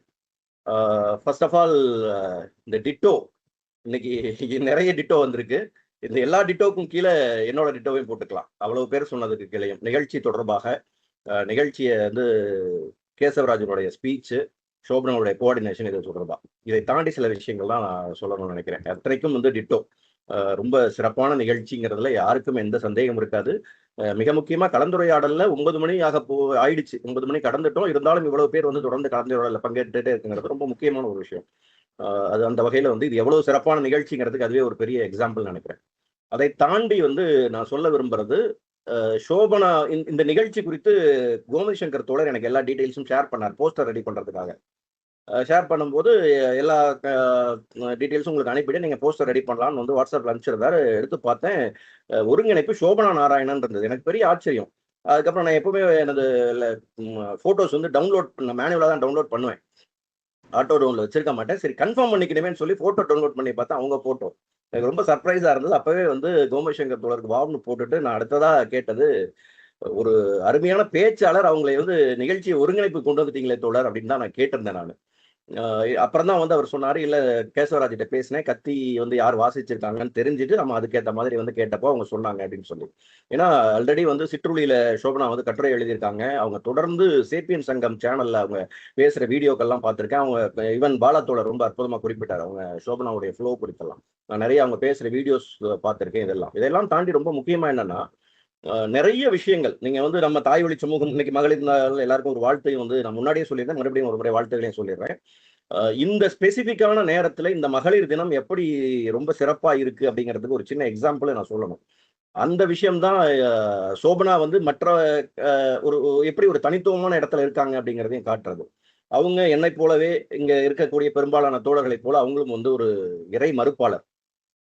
அவங்க அதை வந்து அவங்களால முடிஞ்ச அளவுக்கு அதை வந்து இம்ப்ளிமெண்ட் பண்ணிக்கிட்டே இருக்காங்க எல்லா இடங்களிலும்ங்கிறத நம்ம நான் பார்த்துருக்கேன். ஏன்னா அவங்களுடைய போஸ்டை ஃபாலோ பண்றதுல ஆகட்டும், அவங்களுடைய செயல்பாடுகள் எல்லாம். ஒரு ஆண் வந்து ஒரு இறை மறுப்பாளராக இருந்துறதுங்கிறது இந்த சமூகத்துல எளிது. அதே நேரத்துல ஒரு பெண் இறை மறுப்பாளராக இருக்கிறது அப்படிங்கிறது எவ்வளவு சிக்கல்களை உருவாக்கும், அதையும் வெளிப்படுத்திக்கிறது. சமூக வலைத்தளங்கள் அதை வெளிப்படுத்துறதுங்கிறது எந்த மாதிரியான இடத்துல கொண்டு வந்து நிறுத்தும், அந்த பெண்கள் மீதான தாக்குதல் எப்படியெல்லாம் இருக்கும் அப்படிங்கிறதையெல்லாம் பார்த்துருக்கோம். ஈவன் வந்து ஒரு கன்சர்வேட்டிவான ஃபேமிலிக்குள்ள இருந்துக்கிட்டு இந்த மாதிரியான விஷயங்களை வந்து உடைச்சி பேசுறது, அதை வந்து வெளிப்படையா பேசுறது, தனிப்பட்ட முறையில வந்து ஓகே ஒருத்தருக்குள்ள மியூச்சுவலா பேசிக்கிறது இல்லாம சோசியல் மீடியாவில் தன்னை வந்து தான் யார் அப்படிங்கிறத வெளிப்படுத்திக்கிறது. அப்போ அவங்க மேல நடத்தக்கூடிய தாக்குதல் எப்படியெல்லாம் இருக்கும். அரசியல் ரீதியா செயல்படுறவங்க, அரசியல் ரீதியான கருத்துக்களை சொல்றவங்க, ஒரு பொது சமூகத்தினுடைய பின்னடைவுகளை குறித்து பேசுறவங்க, இவங்க மேலெல்லாம் எப்படியான தாக்குதல் நடக்குது. இப்ப ஏன்னா இந்த சல்மான் ருஷ்டியுடைய புத்தகம் கிட்டத்தட்ட அப்படித்தான். அவர் அங்க இருந்து, அதனாலதான் அந்த தாக்குதல் நடந்தது அப்படிங்கிறது. அப்போ சோபனா மாதிரி வந்து சல்மான் ருஷ்டியான மாதிரியான ஒரு பிரபலமான எழுத்தாளர்கள் அவங்களுக்கு நேரக்கூடிய அதே மாதிரியான தாக்குதல் அந்த இடத்துல ஒரு சாதாரண ரொம்ப பெரிய அளவுல நீங்க பிரபலம் இல்லாத, நீங்க வந்து சோபனா பிரபலம்ங்கிறது நமக்கெல்லாம் இருக்கலாம், பட் வேர்ல்டு வைடு நீங்க பிரபலமான்னு கேட்டீங்கன்னா நம்ம கண்டிப்பா அக்செப்ட் பண்ண முடியாது. ஸோ வந்து அந்த இடத்துல வந்து இருக்கக்கூடிய ஒரு பெண்ணுக்கு ரொம்ப ஒரு நம்மோட அப்படி பழகிட்டு இருக்கக்கூடிய ஒரு பெண்ணுக்கு எப்படியான தாக்குதல் நடக்கும் அப்படிங்கிறத நம்ம ரொம்ப வெளிப்படையா பார்க்க முடியும். அதை நான் பார்த்திருக்கேன். அதுவும் வந்து இந்த சமூகம் பெண்கள் அப்படிங்கிற நேரத்துல கையில் எடுக்கக்கூடிய ஆயுதம் வலிமையான ஆயுதம்னே சொல்லலாம். எப்பவுமே வந்து சொற்கள் வலிமையான ஆயுதம் தான். நீங்க என்ன சொல்றது, பெரிய ஆயுதத்தால் தாக்க, ஏன்னா தீனால் சுட்ட புண் உள்ளாரும் மாறாதே தான் இல்லையா? அப்போ அந்த நாவினால் சுட்ட வடுங்கிறது எவ்வளவு ஒரு வலிமையானதுங்கிறத நம்ம பார்க்கிறோம். இப்ப சொற்களினுடைய வலிமை, அதை வச்சு வந்து எப்படியான தாக்குதல் நடத்துறாங்க, அந்த கட்டத்தை எல்லாம் அவங்க எப்படி சமாளிக்கிறாங்க அப்படிங்கிறத நான் பார்த்திருக்கேன். ஸோ வந்து சோபனா எப்படிப்பட்ட ஒரு ஆளுமை அப்படிங்கிறத அந்த இடத்துல நம்மளால பார்க்க முடியும். அது ரொம்ப முக்கியமானது. ரொம்ப முக்கியமா இதையெல்லாம் வந்து வெளியில பேசுறது, வெளியில இதெல்லாம் தாண்டி ஒரு 2-3 நாள் முன்னாடி அவங்க எழுதியிருந்த ஒரு போஸ்ட் எனக்கு ரொம்ப கேட்சியா இருந்தது. ஒரு கன்சர்வேட்டிவான ஃபேமிலி, இவங்களுக்கு நம்பிக்கை இருக்கோ இல்லையோ அவங்க என்னெல்லாம் விரும்புறாங்களோ அதையெல்லாம் இவங்க செஞ்சு தராங்க. எல்லாத்தையும் தாண்டி அவங்க மாமியார் வந்து சில சடங்குகள்ல இருந்து நான் வெளியே வந்துக்கிறேம்மா, என்னால நீ முடியல, நீ செய்யறதுதான் சரின்னு அவங்க மாமியார் ஒத்துக்கிட்டு இருக்காங்க. சோபனாவுடைய மாமியாருங்கிறப்ப கிட்டத்தட்ட ஒரு 70 வயசுக்கு மேல இருக்கலாம்னு நினைக்கிறேன். அவங்களை வந்து அவங்க இந்த இடத்துக்கு நகர்த்தி இருக்காங்கிறது என்னுடைய பார்வையில அது ஒரு மிகப்பெரிய சாதனைன்னு நான் சொல்லுவேன். ஏன் அப்படின்னா, நீங்க வந்து ரொம்ப கடவுள் மறுப்ப பெரியார்தாசனே நீங்க உதாரணமா எடுத்துக்கலாம். கடவுள் மறுப்பை பேசிக்கிட்டு இருந்த பெரியார்தாசன் பின்னால வந்து அவருக்கு இறை நம்பிக்கைக்குள்ள போறாரு. அப்படியான இடத்துல ஒரு காலங்காலமா வந்து இந்த இறை நம்பிக்கையில ஆழ்ந்து ஊறி போன, அதே மாதிரி அது குடும்பம் ஒட்டுமொத்த குடும்பத்திலையும் இருக்கக்கூடிய ஒரு இடத்துல இருந்து ஒரு வயதான காலத்துல இருக்கக்கூடிய, அதுவும் ரொம்ப முக்கியமா சொல்லணும்னா சிலர் மறுக்க கூட செய்யலாம், ஆனால் பெண்களுக்கு வந்து கண்டிப்பா அந்த ஒரு நம்பிக்கைங்கிறது எதையாவது ஒண்ணு சின்ன ஒரு ஹோல்டு இருந்துகிட்டே இருக்கணும்னு நினைப்பாங்க. அதுக்கு யாருக்கிட்டையும் புலம்ப முடியலையா, ஒரு கோயில்ல போய் அங்க இருக்கிற சிலைகிட்டையாவது புலம்பிட்டு வந்துருந்தா வந்துட்டு இந்த கோயிலுக்கு போறதெல்லாம் பெரும்பாலும் செய்யறாங்க. அவங்களுக்கு அதனால பெரிய மாற்றம் நடந்துரும், இது கடவுள் நம்மளை காப்பாற்றிடுவாருங்கிற நம்பிக்கையை தாண்டி தங்களுடைய மன ஆதங்கங்களை கொட்டி தீக்கிறதுக்கு புலம்புறதுக்கு ஒரு கம்பெனின் இல்ல, இவங்ககிட்ட சொன்னா இவங்க என்ன பண்ணுவாங்களோ, அவங்ககிட்ட சொன்னா என்ன பண்ணுவாங்களோங்கிற மாதிரியான சந்தேகத்துல போயிட்டு இதுகிட்ட சொன்னா அது ஒன்றும் பண்ணாதியான்னு போய் சொல்லிட்டு வந்துடுறாங்கன்னு வச்சுக்கலாம். அப்போ அந்த மாதிரியான நம்பிக்கை இருக்கக்கூடிய இடத்துல இருந்து ஒரு அவங்க ஒரு மூத்த பெண்மணியை வந்து அவங்க மனமாற்றம் செஞ்சிருக்காங்க அப்படிங்கிறது என்னுடைய பார்வையில மிகப்பெரிய சாதனை. அதுக்காக இந்த மகளிர் தினம்ங்கிறது கண்டிப்பா வந்து சோபனா மாதிரியான பெண்களால இந்த உண்மையான மகளிர் தினமா மாறுது அப்படிங்கிறது. ஏன்னா மகளிர் தினம்ங்கிறது கோல போட்டி நடத்துறதோ சமையல் போட்டி நடத்துறதோ மகளிர் தினம் நம்ம சொல்லிட முடியாது. மகளிர்கிட்ட என்ன மாற்றங்கள் வருது, முன்னேற்றங்கள் வருது, அதன் மூலமா இந்த சமுதாயம், ஏன்னா எல்லா நீங்க வந்து நம்ம தாய் வழி சமூகமா இருந்தோம், இன்னைக்கும் குழந்தை வளர்ப்புல பெண்கள் தான் வந்து முழு பங்கெடுக்கிறாங்க. ஆண்களுக்கு வந்து அதுல பொருளாதாரம் ரீதியான சப்போர்ட்ஸ் வேணா இருக்கலாமே தவிர பெண்கள் இன்னைக்கு அந்த பொருளாதாரத்தை சப்போர்ட்டையும் எடுத்துக்கிறாங்கிறது வேற. பட் ஆண்களுடைய பங்களிப்பு என்னன்னு பாத்தீங்கன்னா ரொம்ப லிமிட்டு, ரொம்ப குறைவு. பெண்கள் தான் முழுமையா வந்து குழந்தை வளர்ப்பு. அப்போ ஒரு குழந்தைகளை இந்த சமூகத்துல தெளிவானவர்களாக ஆக்குறதுல தாயின் பங்களிப்பு, பெண்களின் பங்களிப்பு ரொம்ப முக்கியமானதா இருக்கு. அப்போ அவங்க வந்து குழந்தைகளை மட்டும் இல்லாம, நீங்க குழந்தைகளை வந்து நீங்க வளர்க்கும் போது சொல்லி கொடுத்து, ஒரு குழந்தை தமிழ்நாட்டுல பிறந்த குழந்தை நீங்க கொண்டு போய் பிரான்ஸ்ல விட்டுட்டு அங்க பிரெஞ்சு படிக்க சொன்னீங்கன்னா அது பிரெஞ்சு அருமையா பேசிடும், தமிழ் தான் பேசணும் கிடையாது. அதே போலதான் கடவுள் நம்பிக்கையும், மொழியும் கடவுள் நம்பிக்கையும் தான் குழந்தைகள் மேல நாம செய்யற முதல் திணிப்பு. அப்படிதான் நான் இதை எடுத்துப்பேன். நீங்க வந்து மொழி என்ன மொழி நீங்க கொடுக்குறீங்களோ அந்த மொழியை வந்து அவங்க பேச ஆரம்பிக்கிறாங்க. என்ன நம்பிக்கையை நீங்க விதைக்கிறீங்களோ அந்த நம்பிக்கையை அவங்க ஃபாலோ பண்ண ஆரம்பிக்கிறாங்க. அப்படித்தான் அந்த நம்பிக்கையில வந்து ஊறி வளர்ந்த ஒருத்தங்களை வந்து மாத்தி கொண்டு வந்திருக்காங்கன்றது ஒரு எக்ஸ்ட்ரீமான விஷயம். அதுக்காக வந்து எல்லாருடைய சார்பிலும் என்னுடைய கைத்தட்டல்களையும் பாராட்டுகளையும் சோபனாவுக்கு இடத்துல நான் சொல்லணும். இந்த நிகழ்ச்சி வந்து நான் எதனால இந்த விஷயத்தை நான் லிங்க் பண்ணேன் அப்படின்னா, இந்த தாக்குதல்கள் சல்மான் ருஷ்டி மாதிரியான நபர்கள் மீதான தாக்குதல்கள் இங்க எல்லாருமேலையும் இந்த மாதிரியான கருத்துக்களை பேசக்கூடிய அனைவர் மீதும் நடந்துகிட்டே இருக்கு அப்படிங்கறதுதான். அதே நேரத்துல இன்னொரு விஷயத்தையும் நான் இங்க பாயிண்ட் பண்ண விரும்புறேன். நிறைய இடங்கள்ல இன்றைக்கும் முற்போக்காளர்களாக இருக்கிறவங்களும் முற்போக்காளர்கள் சொல்லிக் கொள்றவங்களும் எல்லாருமே செய்யற ஒரு மிகப்பெரிய பிழையா நான் என்ன பாக்குறேன் அப்படின்னா, எதிர்கருத்து உள்ளவர்கள் மீதான கருத்தியல் தாக்குதல். நீங்க வந்து கருத்தை கருத்தால் எதிர்கொள்ளாம அவங்களையும் இதே போல ஏதாவது ஒரு சொற்களை பயன்படுத்தி அவங்களை இழிவு செய்யறது, தரக்குறைவா பேசுறது, அவங்களுடைய ஒரு அண்டர் எஸ்டிமேட் பண்ணி பேசுறது, இந்த மாதிரியான விஷயங்களை நான் பாக்குறேன். இன்னொன்னு, நம்ம வந்து ஒரு முற்போக்கா சிந்தனை கொண்டவர்களுடைய முக்கியமான வேலையே அந்த சிந்தனைகளில் இருந்து வெளியே நிக்கிறவங்களை உள்ள கொண்டு வரதுதான், நம்ம வளையத்துக்குள்ள நம்ம வட்டத்துக்குள்ள கொண்டு வரதுதான். அல்லது நம்ம பரப்பை எக்ஸ்டெண்ட் பண்ணிட்டு போறது. அவங்களை உள்ள கொண்டு வர முடியல, நாம வந்து நம்முடைய பரப்பை விரிவாக்கிட்டே போகணுங்கிறதா என்னுடைய பார்வை. அந்த இடத்துல இருந்துகிட்டு நாம வந்து அவங்களை இழிவு செஞ்சு பேசுறதுங்கிறது எந்த வகையிலும் சமூக மேம்பாட்டுக்கு உதவாது. நீங்க யாரையுமே வந்து காயப்படுத்துறதன் மூலமாக நீங்க மாத்திரவே முடியாது. அதே நேரத்துல உங்களுடைய செயல்பாடுகள்ல ஒரு நேர்மை இருக்கணும். நீங்க என்ன செய்யறீங்களோ அதுல ஒரு தெளிவு இருக்கணும். அதுல நீங்க வித்ஸ்டாண்ட் பண்ணணும். நீங்க ஸ்ட்ராங்கா இருக்கணும். எந்த சூழ்நிலையிலும் இல்ல நான் இவங்களுக்காக வந்து இதை மாத்திக்கிறேன், அவங்களுக்காக அதை மாத்திக்கிறேன், நீங்க மாத்திக்கிட்டே இருந்தீங்கன்னா உங்க மேல அந்த நம்பிக்கை இருக்காது. அப்போ இந்த சமூகத்துக்கு நாம என்ன சொல்ல விரும்புறோமோ அந்த செய்திகளை நம்ம திரும்ப திரும்ப ரிப்பீட் பண்ணிட்டே இருக்கணும். ரீசைட் பண்றது எப்படி, மனப்பாடம் பண்றதுக்கு நீங்க திரும்ப திரும்ப வாசிக்க மனப்பாடமாகும், அதை ஒப்பிக்கிறோமோ அதே போலதான் நீங்க திரும்ப திரும்ப திரும்ப வந்து அதை அவங்களுக்கு நீங்க அது ஃபீடிங்னு கூட வச்சுக்க வேண்டாம். சொல்லிக்கிட்டே இருக்கிறதன் மூலமா ஒரு பாட்டை நம்ம எப்படி திரும்ப திரும்ப 4 வாட்டி கேட்டோம்னா அது மொழி தெரியாத பாட்டா இருந்தாலும் நம்மளால திருப்பி ரிப்பீட் பண்ண முடியும். அது இங்கிலீஷ் பாட்டா இருக்கலாம், ஹிந்தி சாங்கா இருக்கலாம், வேற எந்த மொழியில இருந்த பாட்டா இருந்தா கூட வந்து பாத்தீங்கன்னா நம்ம திரும்ப திரும்ப கேட்டு நமக்கு மெமரைஸ் ஆயிடும். அதே மாதிரிதான் சில விஷயங்களை நம்ம திரும்ப திரும்ப சொல்ல வேண்டியதா இருக்கு. இன்னும் நாம இல்லாம அடுத்தடுத்த தலைமுறைகள் இருந்து அவங்க சொல்லிட்டே தான் இருக்கணும். இப்ப உலகம் உருண்டைன்னு வந்து கலீலியோ வந்து சொன்னப்ப வந்து யாரும் ஏத்துக்கல. இன்னைக்கு அவ்வளவு பேர் அதை ஏத்துக்கிறோம். இன்னும் அதே நேரத்துல சந்திர கிரகணம் எப்படி ஏற்படுது, சூரிய கிரகணம் எப்படி ஏற்படுதுன்னு நம்ம தெரிஞ்சாலும் இன்னைக்கும் வந்து பரிகார பூஜைகள் பண்ணிக்கிட்டே தான் இருக்கிறோம். வீட்டுல இருக்கக்கூடிய அரிசி பானையிலயோ சமைச்சு வச்ச சாதத்திலயோ தண்ணியிலயோ வந்து அருகம்புல்ல கொண்டு போய் போட்டுட்டு தான் இருக்காங்க. இதெல்லாம் நடந்துகிட்டு தான் இருக்கு. ஆனாலும் அவங்க கிட்ட போய் கேட்டீங்கன்னா இப்ப பாம்பு தான் போய் முழுஞ்சான்னு கேட்டீங்கன்னா அவங்களே இல்லைன்னு சொல்லிடுவாங்க. ஆனா அந்த தெளிவு இருக்கு. நம்ம என்னன்னா பழக்க வழக்கங்களுக்கு அடிமையாகிறோம். அதுல இருந்து வெளியில வர்றது. அதன் மூலமா வந்துட்டு இப்போ வந்துட்டு கரண்ட் கண்டுபிடிச்சு எவ்வளவு நாள் ஆச்சு, எல்லார் வீட்லயும் பெப்பர் பேண்ட் லைட் எரிஞ்சிட்டு இருக்கோம். ஆனா 6 மணி ஆச்சுன்னா போய் விளக்கேற்றிடுவோம். எதுக்கு வந்து 6 மணிக்கு நம்ம விளக்கேற்றிட்டு இருந்தோம், இருட்டாங்க நேரத்தை விளக்கேற்றணும். இன்னைக்கு அதெல்லாம் மறந்து வந்து நம்ம அது விளக்கேற்றுறது ஒரு பண்பாடு, இது ஒரு கலாச்சாரம், இப்படி வந்து பழக்கங்களுக்கு நம்ம அடிமையாகிறோம். இந்த மாதிரியான விஷயங்களிலிருந்து கொஞ்சம் கொஞ்சமான மாற்றங்கள் தான். நீங்க எடுத்த உடனே டிராஸ்டிக்கலா எல்லா மாற்றத்தையும் அப்படியே தூக்கி போட்டு வந்துருன்னு சொன்னாலும் யாரும் வந்துட போறதில்லை. சின்ன சின்ன மாற்றங்கள் இந்த சமூகத்தை பெரிய அளவுல மேம்படுத்தும். இங்க இப்ப இந்த நிகழ்ச்சியில வந்து கிட்டத்தட்ட ஒரு 20 பேர் இருக்கும் அப்படின்னா இந்த 20 பேரும் ஒரு சின்ன முயற்சி நம்மளால இந்த அடுத்த தலைமுறை குழந்தைகளுக்கு நம்ம என்ன சொல்ல முடியும், அவங்களுக்கு என்ன வந்துட்டு ஆரோக்கியமான விஷயம், ஒரு நல்ல விஷயத்த அவங்களுக்கு என்ன கத்துக்க முடியுங்கிறது ஒவ்வொருத்தரும் ஒரு சின்ன சின்ன விஷயங்களை கத்துக் கொடுத்தா கூட 20 பேருக்கு இது வந்து ஒரு மல்டி லெவல் மார்க்கெட்டிங் மாதிரியான விஷயம் தான். அவங்க கிட்ட இருந்து அப்படியே ஸ்ப்ரெட் பண்ற விஷயங்கள் தான். அப்படியான இடங்களுக்கு சோபனா மாதிரியானவர்கள் மிகச்சிறந்த முன்னுதாரணமாக இருக்கிறார்கள். இந்த மகளிர் தினம்ங்கிறது ரொம்ப சிறப்பா வந்து இந்த நிகழ்ச்சியின் மூலம் அமைஞ்சிருக்குங்கிறது என்னுடைய கருத்து. நிகழ்ச்சி குறித்து மற்ற எல்லாரும் எல்லா விஷயங்களையும் பேசிட்டதுனால அதை தாண்டிய விஷயங்களை நான் பேசினேன்.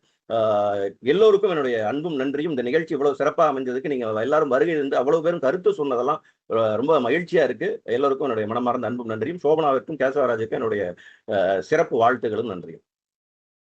நன்றி தோழர். நான் கேசவுக்கு தான் முதல் நன்றி சொல்லணும். வீடியோ காட்டலாமாங்க மேடம்? சோபனா மேடம். ஆமா, கேசவ் உங்க வீடியோ கொஞ்சம் ஆன் பண்ணுங்க. கேசவுக்கு தான் நான் என்னுடைய முதல் நன்றியை சொல்லணும். ஏன்னா நான் ஊர்ல இருந்தேன், ஈரோட்ல நினைக்கிறேன். அப்ப வந்து நீங்க ஞாயிற்றுக்கிழமை ஒரு நிகழ்வுல பேசணும்னு நாளைக்கா நான் இல்லையேன்னு சொன்னேன். இல்ல அடுத்த வாரம்னாரு. அப்ப கண்டிப்பா பண்ணி தரேன் அப்படின்னு சொல்லியிருந்தேன். ஏன்னா இந்த புத்தகத்தை நான் எடுத்த ஆரம்ப கட்டத்துல கேசவும் எடுத்திருந்தார். அப்ப நாங்க படிக்கும் பொழுதே வந்து கிட்டத்தட்ட வந்து ஃபியூ திங்ஸ் நாங்க டிஸ்கஸ் பண்ணியிருந்தோம். கேசவுக்கு நான் சொல்ல விரும்புறது என்ன அப்படின்னு சொன்னா, என்கிட்ட எப்பவுமே ஒரு படபடப்பு இருக்கும். நான் பேசும்பொழுது எதிர் மனுஷனே படபடப்பாயிருவான். ஏமா இப்படி படபடன்னு பேசுற, கொஞ்சம் நிதானம், கொஞ்சம் தனி குடிமாங்கிற மாதிரி இருக்கும். நிதானமா பேசுறவங்களை பார்த்தா எனக்கு ரொம்ப ஆச்சரியமா இருக்கும். என்னுடைய அப்பா அப்படி பேசுவாரு, என்னுடைய நண்பர் ஒருத்தர் க்ளோஸ் ஃப்ரெண்டு அப்படி பேசுவாரு. அது மாதிரி கேசவும் ரொம்ப நிதானமா அழகா ரொம்ப கிளியரா சொன்னாரு. பிளஸ் நான் சொன்ன அந்த ஒரு சாரம் வந்து கேசவ கிட்ட இருந்தது. இப்ப நான் பெரும்பாலும் கதையை ஸ்பாய்லர் பண்ணிடுவாங்க. ஒரு புத்தகம்னு எடுத்தா அதுக்கு மேல நீங்க அதுல அந்த விமர்சனத்தை கேட்டுட்டு போயிட்டு படிக்கிறதுக்கு ஒண்ணும் இருக்காது. அது நல்ல ஒரு அப்ரோச் கிடையாது. அது நம்ம படிச்சதெல்லாம் வெளிப்படுத்திடுறோம் அப்படிங்கறத விட நம்ம என்ன உள்வாங்கணுங்கிறத சொல்லணும். இந்த கேசவ் வந்து அதுல ரொம்பவே வந்து மெச்சூர்டா அந்த புக் ஹேண்டில் பண்ணாரு. கூடவே வந்து ரொம்ப ரொம்ப பெரிய விஷயம் என்னன்னு சொன்னா, அதை நம்மளுடைய சமூகத்துக்கு பொருத்தினது. கௌரி லங்கேஷ் விவகாரத்துல இருந்து ஆரம்பிச்சு நம்ம பெருமாள் முருகன் சார் வரைக்கும் அதுக்குள்ள பிக்ஸ் பண்ணது. கண்டிப்பா வந்து கேசவ் வந்து அவருடைய ஒரு தன்னுடைய ஒரு துணை வேலையா வந்து இதை முன்னெடுத்திருக்காரு. அவருடைய சேனல் வந்து இன்னும் கவனம் பெறணும்னு நான் வாழ்த்துறேன். ஏன்னா ஆரம்பிக்கும் பொழுது நாங்க டிஸ்கஸ் பண்ணும்போது கேட்டாரு, மேடம் நிறைய பண்றாங்களே எல்லாரும். அப்ப நான் அதான் சொன்னேன், எல்லாரும் பண்ணுவாங்க, பட் எல்லாரும் வந்து அதுல வந்து தனித்துவம் பெற மாட்டாங்க. அது வந்து கண்டிப்பா நம்ம கையில தான் இருக்கு, பண்ணுங்கன்னு சொன்னேன். சோ இந்த நாள்ல வந்து கேசவுக்கு வந்து என்னுடைய மனமார்ந்த வாழ்த்துக்களை நான் தெரிவிச்சுக்கிறேன். நான் பண்ணது சின்ன வேலை தான், உண்மையில பெரிய விஷயம் எதுவும் கிடையாது. இனிமே உங்க எல்லாருடைய அன்புக்கு நன்றி. கேசவ் உங்களுக்கு என்னுடைய ஸ்பெஷல் வாழ்த்துக்கள். உங்களுடைய சேனல்ல இருக்கக்கூடிய எல்லா புத்தகங்களும் நல்ல முறையில் கவனம் பெறணும், உங்களுடைய சேனல் கவனம் பெறணும்னு நான் வாழ்த்துறேன்.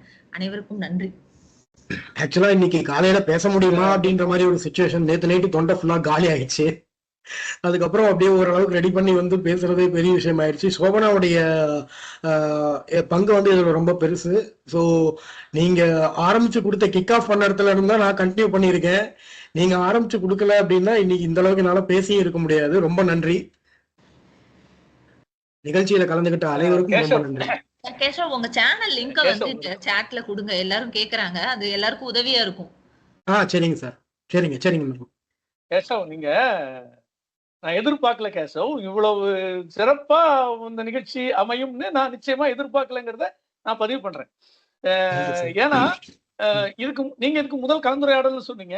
உங்க யூடியூப் சேனல்ல நீங்க நிறைய பேசியிருக்கீங்க.